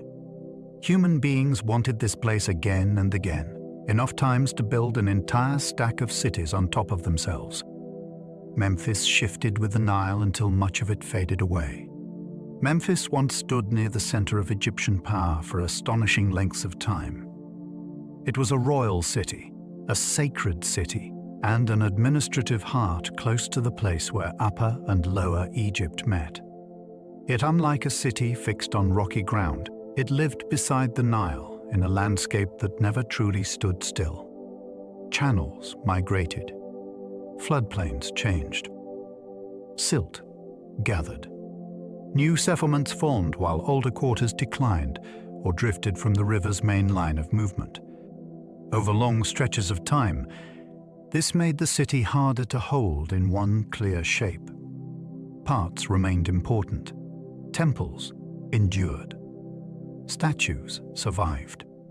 Yet much of the urban fabric dissolved into a shifting alluvial world where farms, villages, and later building reused the ancient ground. That is why Memphis can feel elusive despite its fame. It was not erased in a single catastrophe. It was slowly unmade by the same river system that had once helped make it one of the great capitals of Egypt. Canopus was famous for pleasure, pilgrimage, and eventual destruction. Canopus had a reputation unlike many other ancient cities. Near the western edge of the Nile Delta, it was known not only as a place of worship, but also as a place of delight, with festivals, processions, visitors, and an atmosphere that later writers remembered with a mix of fascination and disapproval. Pilgrims came for the sanctuary of Serapis. Travelers came for celebration, spectacle, and the strange magnetism that waterfront cities often acquire. This made Canopus more than a port or shrine. It was a destination of experience. Then the ground beneath the delta proved as unstable as its reputation was vivid. Geological weakness, rising waters, and seismic events helped draw the city down into the Mediterranean. What remains now is scattered below the sea, a world of statuary, temple fragments, and submerged memory. That contrast gives the place unusual power. A city once associated with movement, noise, ceremony, and sensual life now rests in underwater stillness, as if the sea itself had decided to close the festival forever. Phonis and Heraklion turned out to be the same place. For a long time, Phonis and Heraklion seemed to belong to different traditions. Egyptian texts referred to Phonis. Greek sources spoke of Heraklion. It was easy to imagine two separate places, one local and one foreign, perhaps linked but distinct. Then underwater discoveries in the Nile Delta began to reveal something more intriguing. Inscriptions, architecture, and the pattern of finds pointed toward a single city known by different names in different cultural worlds. That realization matters because it captures the layered identity of ancient port cities perfectly. Merchants, priests, officials, and travelers did not all describe a place in the same language or for the same purpose. One harbor could carry multiple names without ceasing to be one city. The discovery also shows how easily historical understanding can split apart when texts and ruins are separated for too long. Here, archaeology did not merely uncover buildings. It reunited traditions. Two half-remembered cities folded into one submerged reality, and the ancient world suddenly became more connected, multilingual, and alive. Helike may have inspired later stories of cities swallowed whole. Ancient writers described Helike with a tone that still chills the imagination. This Greek city, once a member of a powerful regional league, was said to have been destroyed in a single night by earthquake and sea flood. The land shook. The waters rose. The city vanished. Later observers reported seeing ruins beneath the water, a detail so haunting that it helped the story endure for centuries. Whether every part of the literary account is exact is less important than the effect it had. Helike became one of antiquity's great examples of sudden obliteration, a place where divine anger, natural violence, and civic doom seemed to converge. That kind of story travels easily across generations. It is one reason some have wondered whether later tales of swallowed cities, including more famous legends, may owe something to the memory of Helike. The city fascinates because it stands at the edge of record and myth, where a real catastrophe becomes so vivid that it begins shaping how later cultures imagined disaster itself. Girinkuyu hid an underground city deep beneath central Anatolia. Most lost cities reach downward only because they collapse. Girinkuyu was meant to go down from the beginning. Beneath the landscape of central Anatolia lies a vast underground complex carved into soft volcanic rock, with levels descending deep below the surface. There were rooms, storage areas, stables, ventilation shafts, communal spaces, and heavy rolling stone doors designed to seal passages in moments of danger. The effect is astonishing because this was not a mine or a tomb. It was a hidden urban refuge, a place where large numbers of people could withdraw when threat approached above ground. Life there would have been dim, close, and carefully organized. Air had to move. Food had to be stored. Movement had to be controlled. That means the city was not merely hidden. It was engineered for endurance under pressure. Girinkuyu fascinates because it overturns the normal image of ancient urban life. Instead of rising toward the sky in towers and walls, this community perfected the art of disappearing safely into the earth. Kuikuyuko vanished beneath lava, while a new power rose nearby. Kuikuivco once flourished in the Valley of Mexico as a major center with monumental architecture, ceremonial spaces, and a substantial population. Then, a volcanic eruption changed the future of the region. Lava from the Zittel volcano spread across the landscape, covering parts of the settlement and making continued life there impossible. What makes the story especially compelling is what happened next. Not far away, another city began to rise toward greatness. Teotihuacan would go on to become one of the largest and most influential urban centers in the ancient Americas. That contrast gives the buried city a powerful dramatic role. One center was ended by fire from the earth, while another gathered strength in the altered political and demographic landscape. Kuikuilco is fascinating, not only because lava sealed part of its history, but because its fall may have redirected the human future of the valley. The ground itself intervened, and out of that intervention came a shift in urban destiny that changed Mesoamerican history. Curian's mosaics survived where earthquake victims fell mid-escape. At Curian on the coast of Cyprus, beauty and catastrophe remain uncomfortably close together.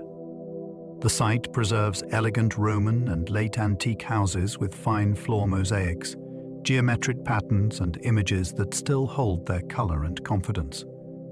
Yet nearby, archaeology has revealed something far more intimate and unsettling. Earthquake victims were found where they fell, caught in the act of trying to escape collapsing buildings. That detail brings the city into terrible focus. This was not a distant ruin emptied by abstraction. It was a living place, interrupted in motion. Someone heard the tremor, understood the danger, and ran, but the walls came down first. The mosaics matter all the more because of that contrast. They are reminders of cultivated domestic life, taste and prosperity, set against the sudden violence that ended ordinary routines in an instant. Curian fascinates because it preserves both refinement and panic. A city where art still lies underfoot, while human urgency remains written into the final moment. Sanchi was never wholly lost, but much of its story was.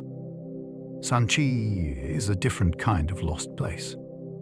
Its great Buddhist monuments were never swallowed by sea or buried beneath a city of later buildings.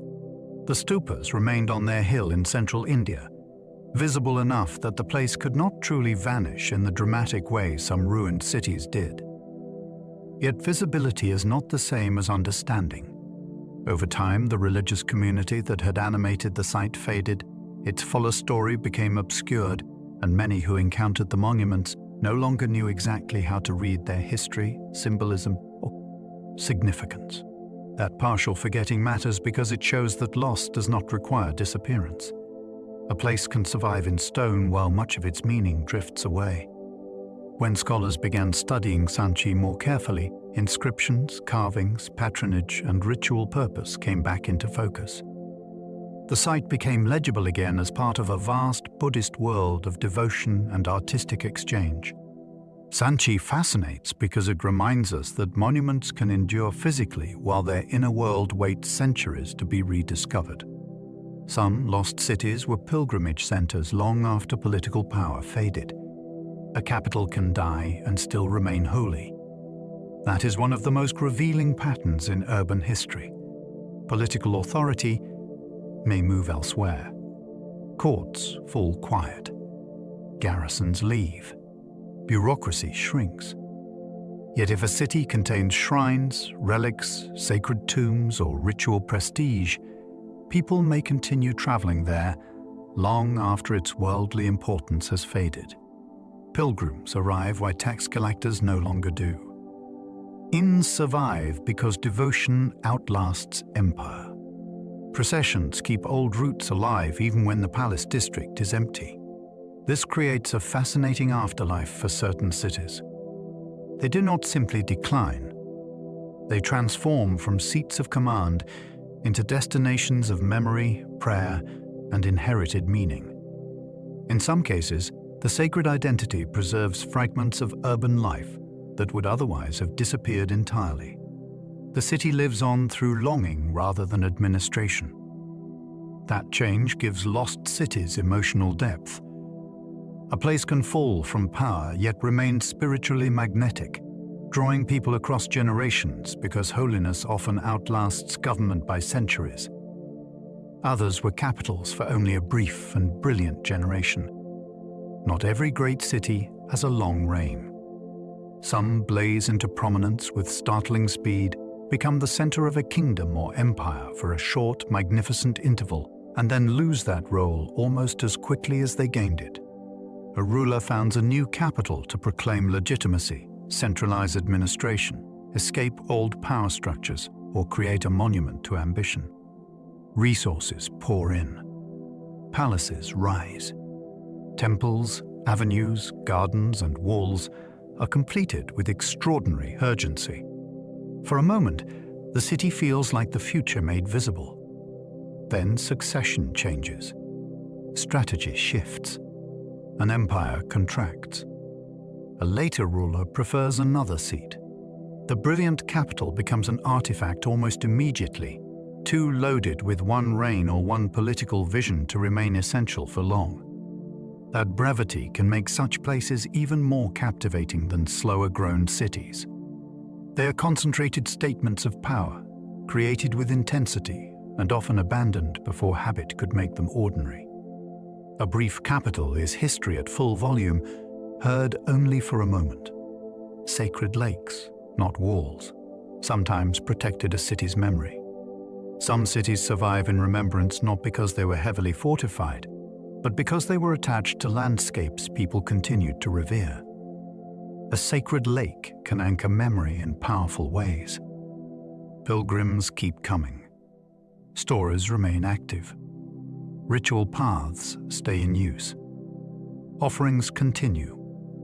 Even if palaces crumble and civic institutions disappear, the water itself preserves the place within cultural imagination. That matters because memory often follows worship more faithfully than administration. A ruined city beside a holy body of water may never fully slip into obscurity, since the landscape keeps calling people back. In some traditions, the lake is not merely scenery. It is a living presence tied to origin stories, divine events, ancestral authority, or healing power. The city around it may change names, lose walls, or shrink to a village, yet the sacred setting continues to guard a thread of continuity. This is a beautiful reversal. Not every city was remembered by military strength. Some were remembered because devotion held the shoreline in place. Royal tombs can outlast the cities they were built to serve. A royal tomb is built with a strange confidence. It assumes memory can be managed. It assumes stone, ceremony, and burial goods can preserve status beyond death. Often the irony is that the tomb succeeds better than the city around it. Houses collapse, markets vanish, walls are robbed for later building. The urban population disperses, yet the tomb, more solidly built and more symbolically charged, remains. Sometimes it even becomes the main reason the lost city is remembered at all. This creates a haunting imbalance. The ruler meant to dominate a thriving capital is instead represented by a surviving chamber, mound, pyramid, or burial complex standing in a landscape where the living city has largely gone. Archaeology encounters this pattern again and again. Death, architecture endures while daily life dissolves. The result is fascinating because it distorts the proportions of the past. We remember kings through their graves more easily than their subjects through their streets, even though the city was built for the living first. A city's water system can reveal more genius than its temples. Temples impress immediately. They are visible, symbolic, and often intentionally grand. Water systems are different. They reveal intelligence through necessity. Channels, cisterns, drains, dams, wells, reservoirs, and pressure management tell you how a city actually survived from day to day. In dry regions, such systems could mean the difference between magnificence and impossibility. In wet ones, drainage could prevent disease, flooding, and collapse. That is why hydraulic design can be more revealing than monumental architecture. It exposes planning, maintenance, labor organization, and long-term environmental understanding. A city with brilliant water management was not merely decorative, it was viable. Some ancient urban centers astonish less because of what rises above ground than because of what moved beneath it, around it, or through it invisibly. Water engineering made dense populations possible in places that should have defeated them. When archaeologists reconstruct these systems, the city begins to feel clever rather than simply impressive. Survival, after all, may be the highest form of architecture. The absence of fortifications can show confidence, wealth, or geography. When archaeologists find a city without major walls, the first impulse may be to assume weakness. Sometimes the opposite is true. A lack of fortifications can suggest confidence in alliances, trust in political dominance, or a geography so protective that massive walls seemed unnecessary. A city surrounded by cliffs, marshes, or controlled approaches might rely on landscape rather than masonry. Another might flourish during a stable era when rulers believed wealth, diplomacy, or imperial protection made defenses less urgent. This makes unwalled cities especially interesting. They reveal assumptions about the world around them. Their builders were making a statement, whether practical or ideological, about how danger worked and how safe they expected to be. Of course, that confidence could later prove misplaced, which adds another layer of poignancy. The open city may have felt secure until history turned against it.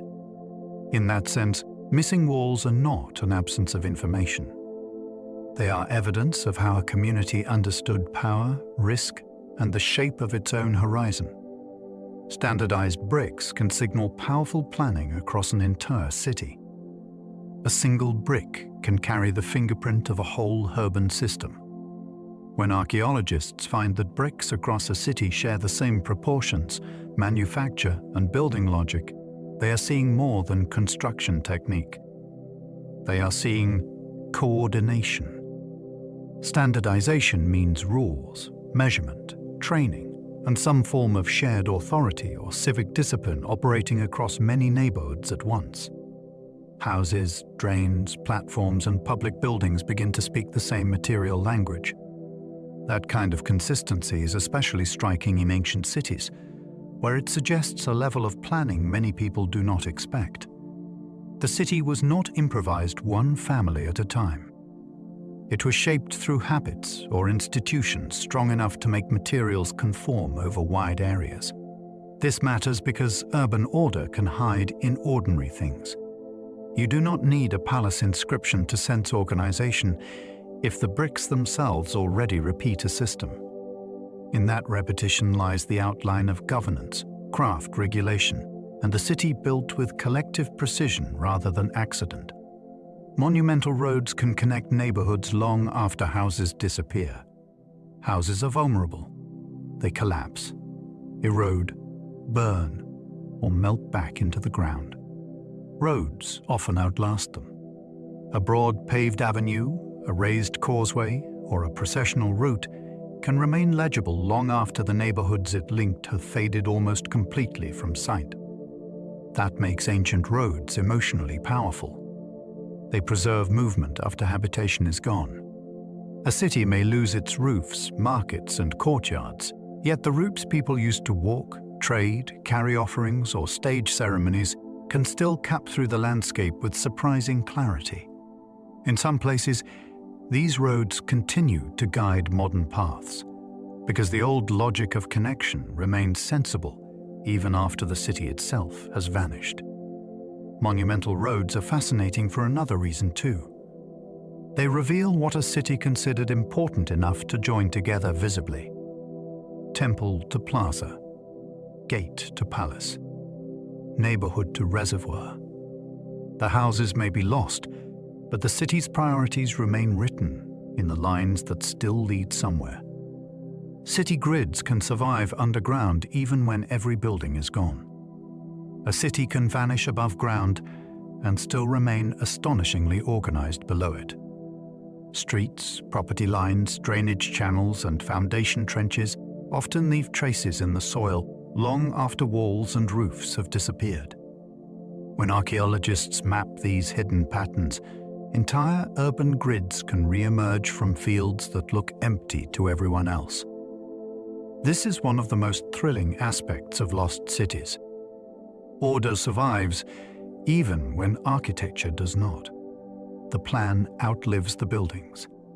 You begin to see where blocks were laid out, how traffic moved, where public and private zones divided, and how a population once imposed geometry on open land. That surviving pattern matters because it captures intention. Someone designed this place. Someone measured it, argued over it, enforced it, and lived within it. The city becomes visible as a thought before it becomes visible as a ruin. Even with no standing buildings, the underground grid can still carry the discipline, ambition, and imagination of a vanished urban world. Ancient graffiti can make a vanished city feel unexpectedly alive. Monuments speak with official voices. Graffiti speaks with ordinary ones. A scratched insult, a name on plaster, a boast, a prayer, a crude drawing, or a note of affection can collapse the distance between the modern viewer and the ancient city more quickly than any grand inscription. Suddenly, the place is not only about kings, priests, or architects. It is about someone leaning against a wall with enough time, irritation, humor, or desire to leave a mark. That is why graffiti can feel so electrifying in a lost city. It reintroduces personality. It gives you impatience, playfulness, rivalry, devotion, and boredom. All the emotions that official art usually tries to discipline away. A vanished street becomes inhabited again because someone once joked there, argued there, or simply wanted to be noticed. In many ways, these marks are the least formal traces and the most intimate. They remind us that every lost city was once full of people improvising their lives between the monuments. Many lost cities were multicultural long before the modern world. It is easy to imagine ancient cities as places where everyone shared one language, one identity, and one way of life. Many did not. Ports, caravan hubs, and imperial capitals often brought together merchants, sailors, soldiers, pilgrims, scribes, and officials from many different backgrounds. In one district, prayers might be spoken in several tongues. In another, imported pottery, foreign coinage, and unfamiliar foods could appear side by side. Names on inscriptions might come from different traditions. Gods traveled too. Temples and shrines could serve communities with very different roots, all living within the same urban rhythm. This matters because it makes the ancient city feel less remote and more recognizably human. People were already negotiating difference, translating custom, borrowing style, and building mixed neighborhoods long before the modern age claimed such complexity as its own. A lost city can therefore reveal not just one vanished culture, but a meeting ground where many cultures overlapped and made something larger together. Translators and merchants often mattered as much as kings. History loves crowns, battles, and royal decrees, yet cities did not run on power alone. They ran on understanding. A merchant who knew 3 languages could connect worlds a king could never personally reach. A translator standing in a harbor office, a market stall, or a court audience might decide whether goods moved smoothly, whether a treaty held, or whether strangers became allies instead of enemies. In caravan cities and ports especially, these figures were essential. They turned foreign speech into business, rumor into intelligence, and distance into profit. Without them, spices stayed unsold, contracts failed, and visiting envoys remained outsiders. Lost cities remind us that daily urban life depended on these quieter professionals as much as on rulers. Kings could command roads and taxes, but merchants and translators made those roads useful. They animated exchange. They helped cities breathe. In some places, the real lifeblood of a great urban center was not the palace on the hill, but the negotiation happening in ordinary voices below. Harbor cities vanished when coastlines moved only a little. A city built for the sea does not need the coast to move dramatically in order to suffer. Sometimes a small change is enough. A shoreline inches outward through silting, or a channel becomes slightly shallower, or a sandbar forms where ships once turned safely. The harbor does not disappear in one season, but captains begin to hesitate. Larger vessels anchor elsewhere. Repairs become constant. Warehouses receive fewer goods.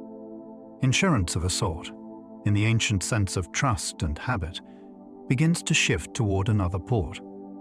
This is what makes maritime decline so fascinating. It can begin with changes so modest they seem almost trivial on a map. Yet cities live by access.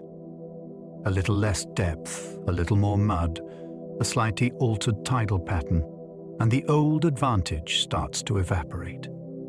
The buildings may remain beautiful for generations, but their reason for being there is already slipping away with the altered coastline and the ships that no longer return.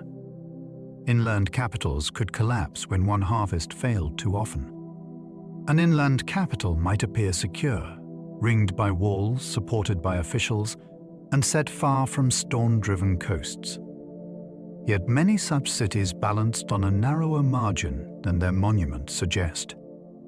Without easy maritime supply, they depended heavily on grain from surrounding fields, animals from nearby pastures, and taxes drawn from the countryside with regular reliability.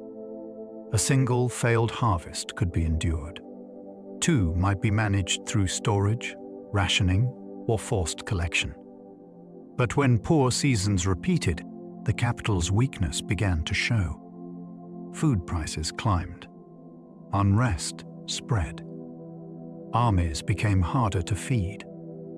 Elites struggled to maintain confidence. Rural populations might flee, revolt, or simply stop producing enough to support an urban center consuming more than it grew. This is one reason some inland cities fell with surprising speed once agricultural rhythms broke down. Their grandeur could not be eaten. Their palaces could not nourish them. In the end, a capital was only as strong as the harvests arriving quietly from fields beyond the gates. Imperial cities often fell hardest when their empires overreached. The capital of an empire can look unstoppable. Wealth pours in from distant provinces. Tribute, taxes, captives, luxuries, and information all converge on one city until it seems to stand above ordinary limits. Yet that abundance can hide a dangerous truth. The more an imperial city depends on far-reaching power, the more vulnerable it becomes when that power stretches too far. Armies grow expensive. Frontiers become unstable. Rebellions multiply. Trade routes become harder to secure. Rivals learn where the empire is thin. When overreach begins to bite, the capital often feels the shock more sharply than expected. Its scale was built on extraction and confidence, and both start to fail together. Grand projects stall. Supplies tighten. Political struggle intensifies. A city designed to display imperial mastery can become the most visible victim of imperial exhaustion. That is why the fall of such places feels so dramatic. The higher the system climbed, the more ruin it could drag back onto the city that once embodied its success. Religious change could empty temples and reshape whole urban landscapes. Cities are built not only from stone and labor, but from patterns of belief. When those beliefs change, the city can change with them. A temple district that once drew pilgrims, priests, donations, and festivals may begin to quiet if a new religion rises. An old cult loses prestige, or rulers redirect patronage elsewhere. Sacred roads fall out of use. Storage rooms empty. Processional routes lose meaning.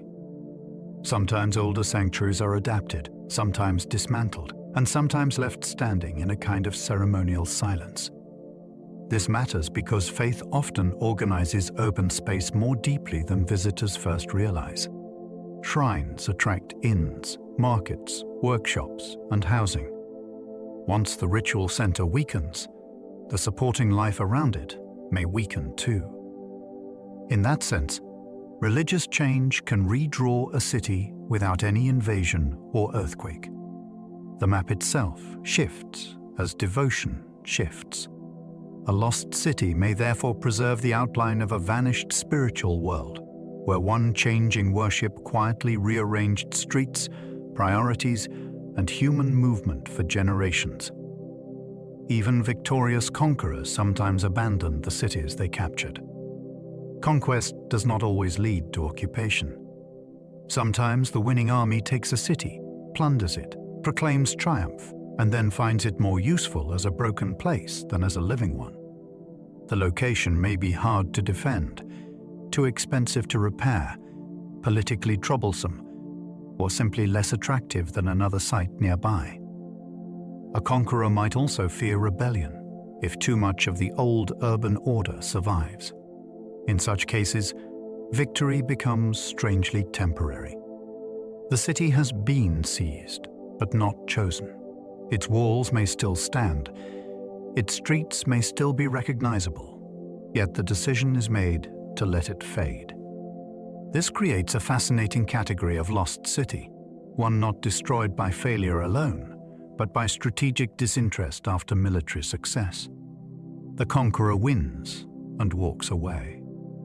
That abandonment can be as decisive as any siege. Without investment, population, and administrative purpose, even a captured city quickly begins sliding toward silence.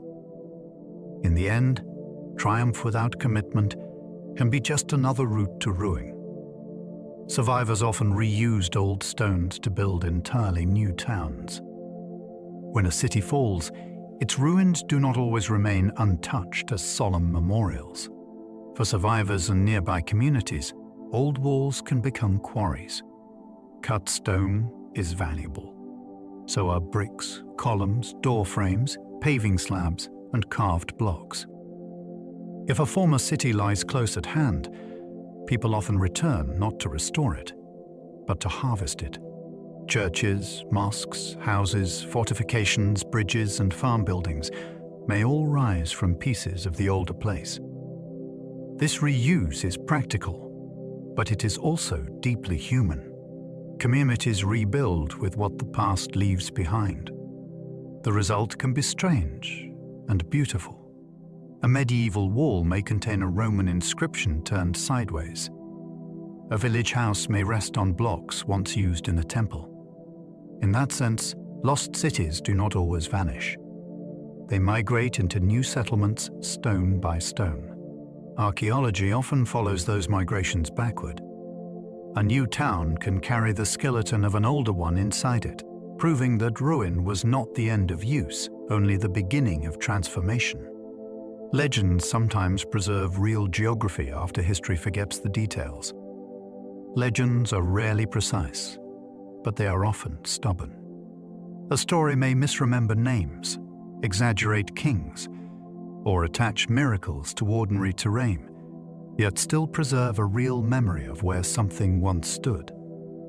A vanished harbor becomes a tale of sunken bells heard beneath the water. A ruined hill city becomes the seat of giants or cursed rulers. A swallowed town becomes a warning told beside a lake or marsh. These stories matter because they keep attention fixed on the place long after formal history has blurred. The details may drift, but the geography can survive inside the myth like a buried foundation. That is why archaeologists and historians sometimes listen carefully to local tradition. They are not treating legend as a map in the strict sense. They are treating it as a vessel of memory that may still point toward a real site. A lost city can therefore survive in imagination long enough for science to find it again, guided in part by stories once dismissed as fantasy. A city can be famous for centuries and vanish from maps. Fame feels durable while it lasts. A city may appear in chronicles, travel accounts, trade records, royal boasts, and pilgrim routes until it seems impossible that anyone could ever forget it. Yet fame depends on continued relevance.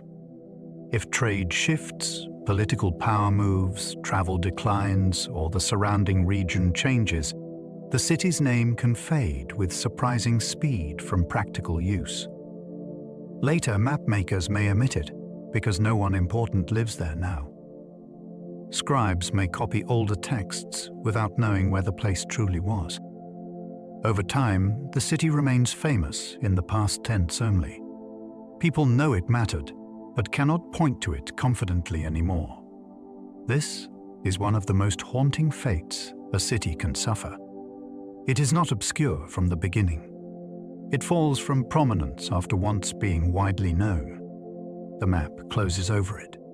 What had been common knowledge becomes uncertainty. A city can dominate imagination for generations, then slip so far from living geography that rediscovery feels almost unbelievable. Lost cities force historians to ask who gets remembered at all. Every rediscovered city brings back not just buildings, but a question about memory itself. Why did one place remain famous while another, equally impressive, faded almost completely away? Why do some ruins become symbols of civilization while others remain footnotes or local secrets? The answers are rarely fair. Survival of memory depends on writing, conquest, later religion, colonial interests, tourism, language, and sheer accident. A city tied to famous texts may endure in imagination even if little survives physically. Another may leave magnificent remains but no readable documents, and so wait much longer for recognition. This is why lost cities matter beyond archaeology. They expose the politics of remembrance. History is not simply a list of what happened. It is also a record of what later generations bothered to preserve, repeat, admire, or control. When a forgotten city returns, it unsettles that pattern. It reminds us that whole urban worlds once mattered intensely to their own people, even if later history failed to keep their names alive. They reveal that urban life has risen and vanished repeatedly. It is tempting to imagine cities as the final form of civilization, as if once people learned to build them at scale, urban life simply continued and expanded from that point onward. Lost cities tell a more complicated story. Urban life has appeared, flourished, shrunk, collapsed, restarted, and reinvented itself many times in many regions. Dense populations gathered. Streets were laid out. Governments organized labor. Water systems were built. Markets and shrines flourished. Then some of those cities emptied, and the knowledge of how that specific urban system worked had to be rebuilt elsewhere, or in a different form. This matters because it makes civilization feel less like a straight ascent, and more like a series of experiments, some brilliant, some fragile, all contingent. A lost city is therefore not just a ruin. It is evidence that urbanism itself has a history of disappearance. People have achieved complexity before, lost it locally, and found new ways to assemble it again. That pattern is humbling and deeply fascinating. Every rediscovered street changes the story of human civilization. A street may seem small compared with a palace or pyramid, yet it carries an extraordinary amount of historical force. Once a street is found, the city around it begins to organize itself. You start to see direction, planning, traffic, and relationship. Houses face something. Shops open onto something. Drains run beside something. A street turns scattered ruins into an inhabited system. That is why each rediscovered one matters so much. It can prove a settlement was larger than expected, more orderly, more crowded, or more connected than old theories allowed. It can reveal neighborhoods when no one expected them, or show that ceremonial centers were embedded in ordinary daily life. In the study of lost cities, a street is rarely just a path. It is evidence of repeated human movement, routine, argument, exchange, and return. The moment a street comes back into view, the city becomes less abstract. It becomes a place where people once walked with purpose, and that can change the whole historical picture around it. The greatest ruins were once crowded, noisy, and deeply ordinary. Ruins encourage a certain kind of awe. They seem solemn, grand, and distant from the mess of normal life. Yet the most important correction archaeology offers is also one of the most moving. These places were once ordinary to the people living there. Children ran through their streets. Merchants complained. Animals made noise. Food cooked. Repairs were delayed. Neighbors argued. Festivals interrupted work. Laundry dried. People got bored. That ordinary reality matters because it prevents us from turning lost cities into nothing but monuments.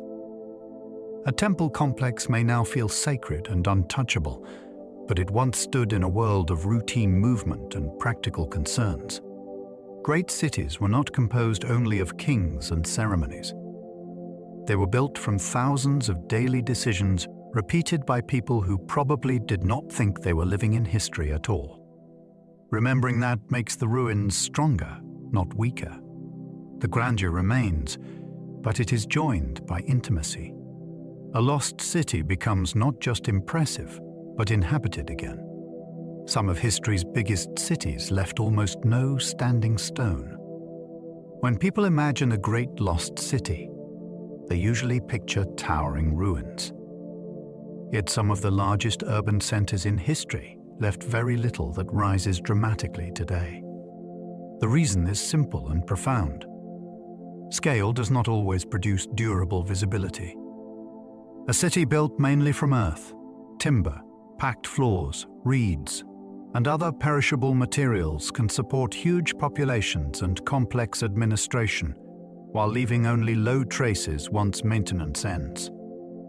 Seasonal flooding, erosion, rebuilding, and later reuse flatten the rest. This creates a deep bias in how we imagine the past.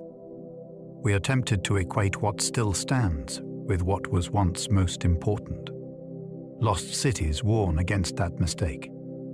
Some enormous places now appear as mounds, stains in the soil, or patterns only visible from the air. Their greatness has to be reconstructed rather than admired at first glance. In a way, that makes them even more compelling. The city does not impress by surviving whole. It impresses by forcing us to recognize how much human achievement can vanish almost completely. What looks like wilderness can hide roads, reservoirs, and neighborhoods. One of the most thrilling lessons of modern archaeology is that emptiness can be deceptive. A stretch of forest, scrubland, or open plain may appear untouched, yet beneath the vegetation or shallow soil, there can be a whole urban world. Roads run straight where no path is visible now. Reservoir edges survive as subtle rises. House platforms lie under roots and leaf litter. Agricultural terraces reshape slopes so gently that only careful mapping reveals them. This matters because it overturns the old contrast between city and nature. In many lost landscapes, what we call wilderness is partly the afterimage of human design. The trees may be real and the silence may be deep, but they have grown over systems of movement, storage, and domestic life built by earlier populations. Once those features are found, the whole environment changes meaning.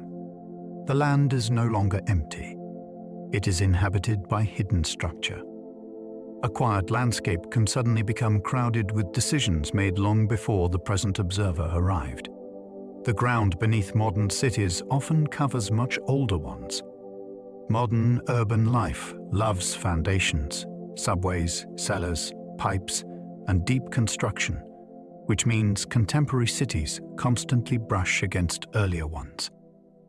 In many places, the streets people walk today rest over older streets laid out by other civilizations, other empires, or earlier phases of the same city.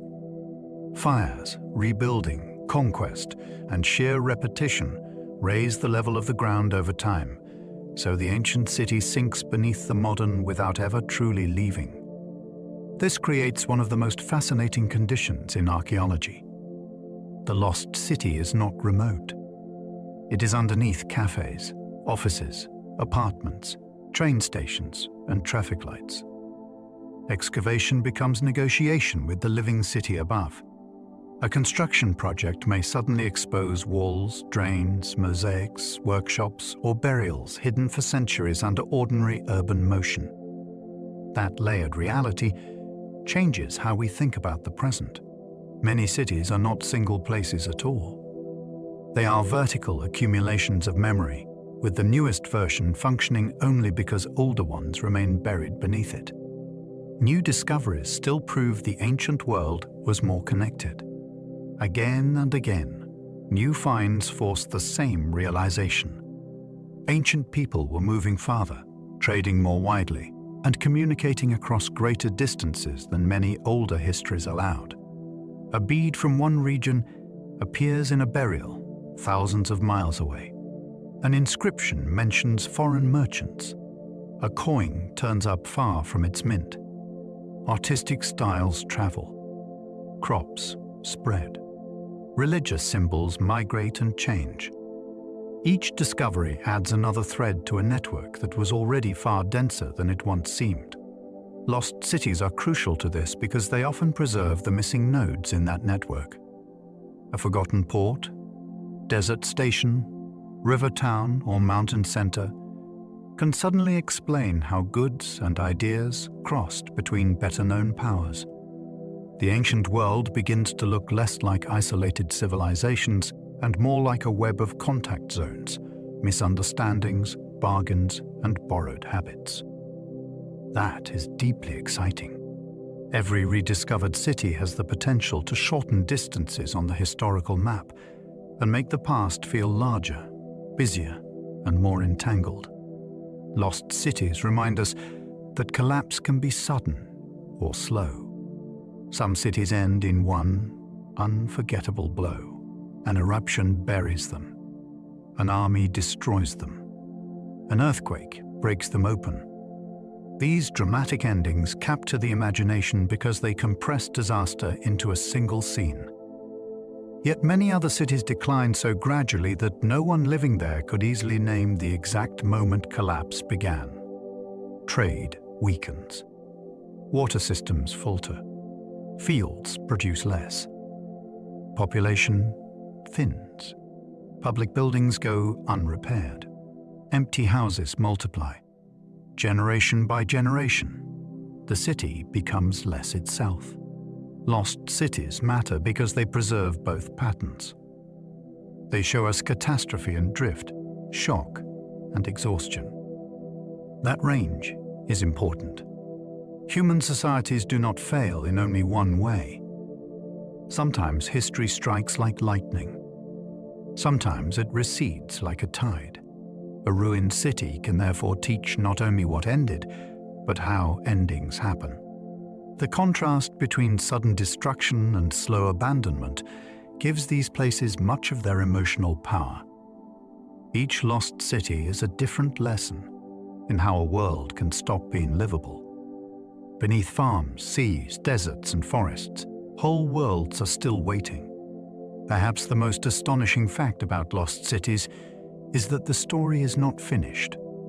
Even now, under ploughed fields that look completely ordinary, under shallow bays where boats pass overhead, under dunes that shift with the wind, and under forests dense enough to hide hills, there are cities we have not yet fully seen. Streets remain sealed. Reservoirs, shrines, workshops, courtyards, gates, and cemeteries still lie in silence, carrying evidence of lives no one has read properly yet.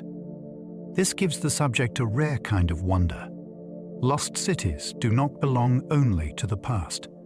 They also belong to the future, because future discoveries will keep changing what we think we know about trade, belief, engineering, migration, power, and collapse. Somewhere, perhaps in a place that looks empty today, another urban world is still waiting to re-enter history. That possibility keeps the imagination awake. The ground beneath us is not finished speaking. It is only waiting for the right question, the right tool, and the right moment. As our journey comes to a close, we've wandered through a remarkable world of vanished streets, buried temples, drowned harbors, mountain sanctuaries, and cities that slipped beneath jungle, sand, ash, and sea. We've passed through places once filled with traders, priests, builders, rulers, pilgrims, and ordinary people living ordinary days, never knowing their homes would one day become mysteries. We've stood beside cities swallowed by volcanoes, hidden under forests, and scattered across the ocean floor. We've seen capitals that burned brightly and briefly, sacred places that outlived empires, and forgotten streets that waited patiently beneath fields and modern towns. And through all of it, one thing becomes clear. The world is layered with memory. Beneath the ground we walk on, beneath the waves, beneath the roots of trees and the silence of deserts, the past is still there, resting. Now, you can let all of that drift softly into the distance. Let the ruined walls grow still. Let the ancient roads empty. Let the sea settle over its sunken statues and the moonlight fall over broken stone. Let the noise of history fade until all that remains is a calm and spacious hush. And if you've enjoyed this slow journey through lost cities, I'd love for you to like, subscribe, or leave a thought below. It helps this channel reach other wandering minds too. And if you happen to still be awake, there'll be another video waiting for you on the screen in just a moment. But for now, there is nothing more to do. Let your breathing slow. Let your body grow heavy. And let your thoughts wander gently out across those forgotten places until they fade into the dark. Sleep well and good night.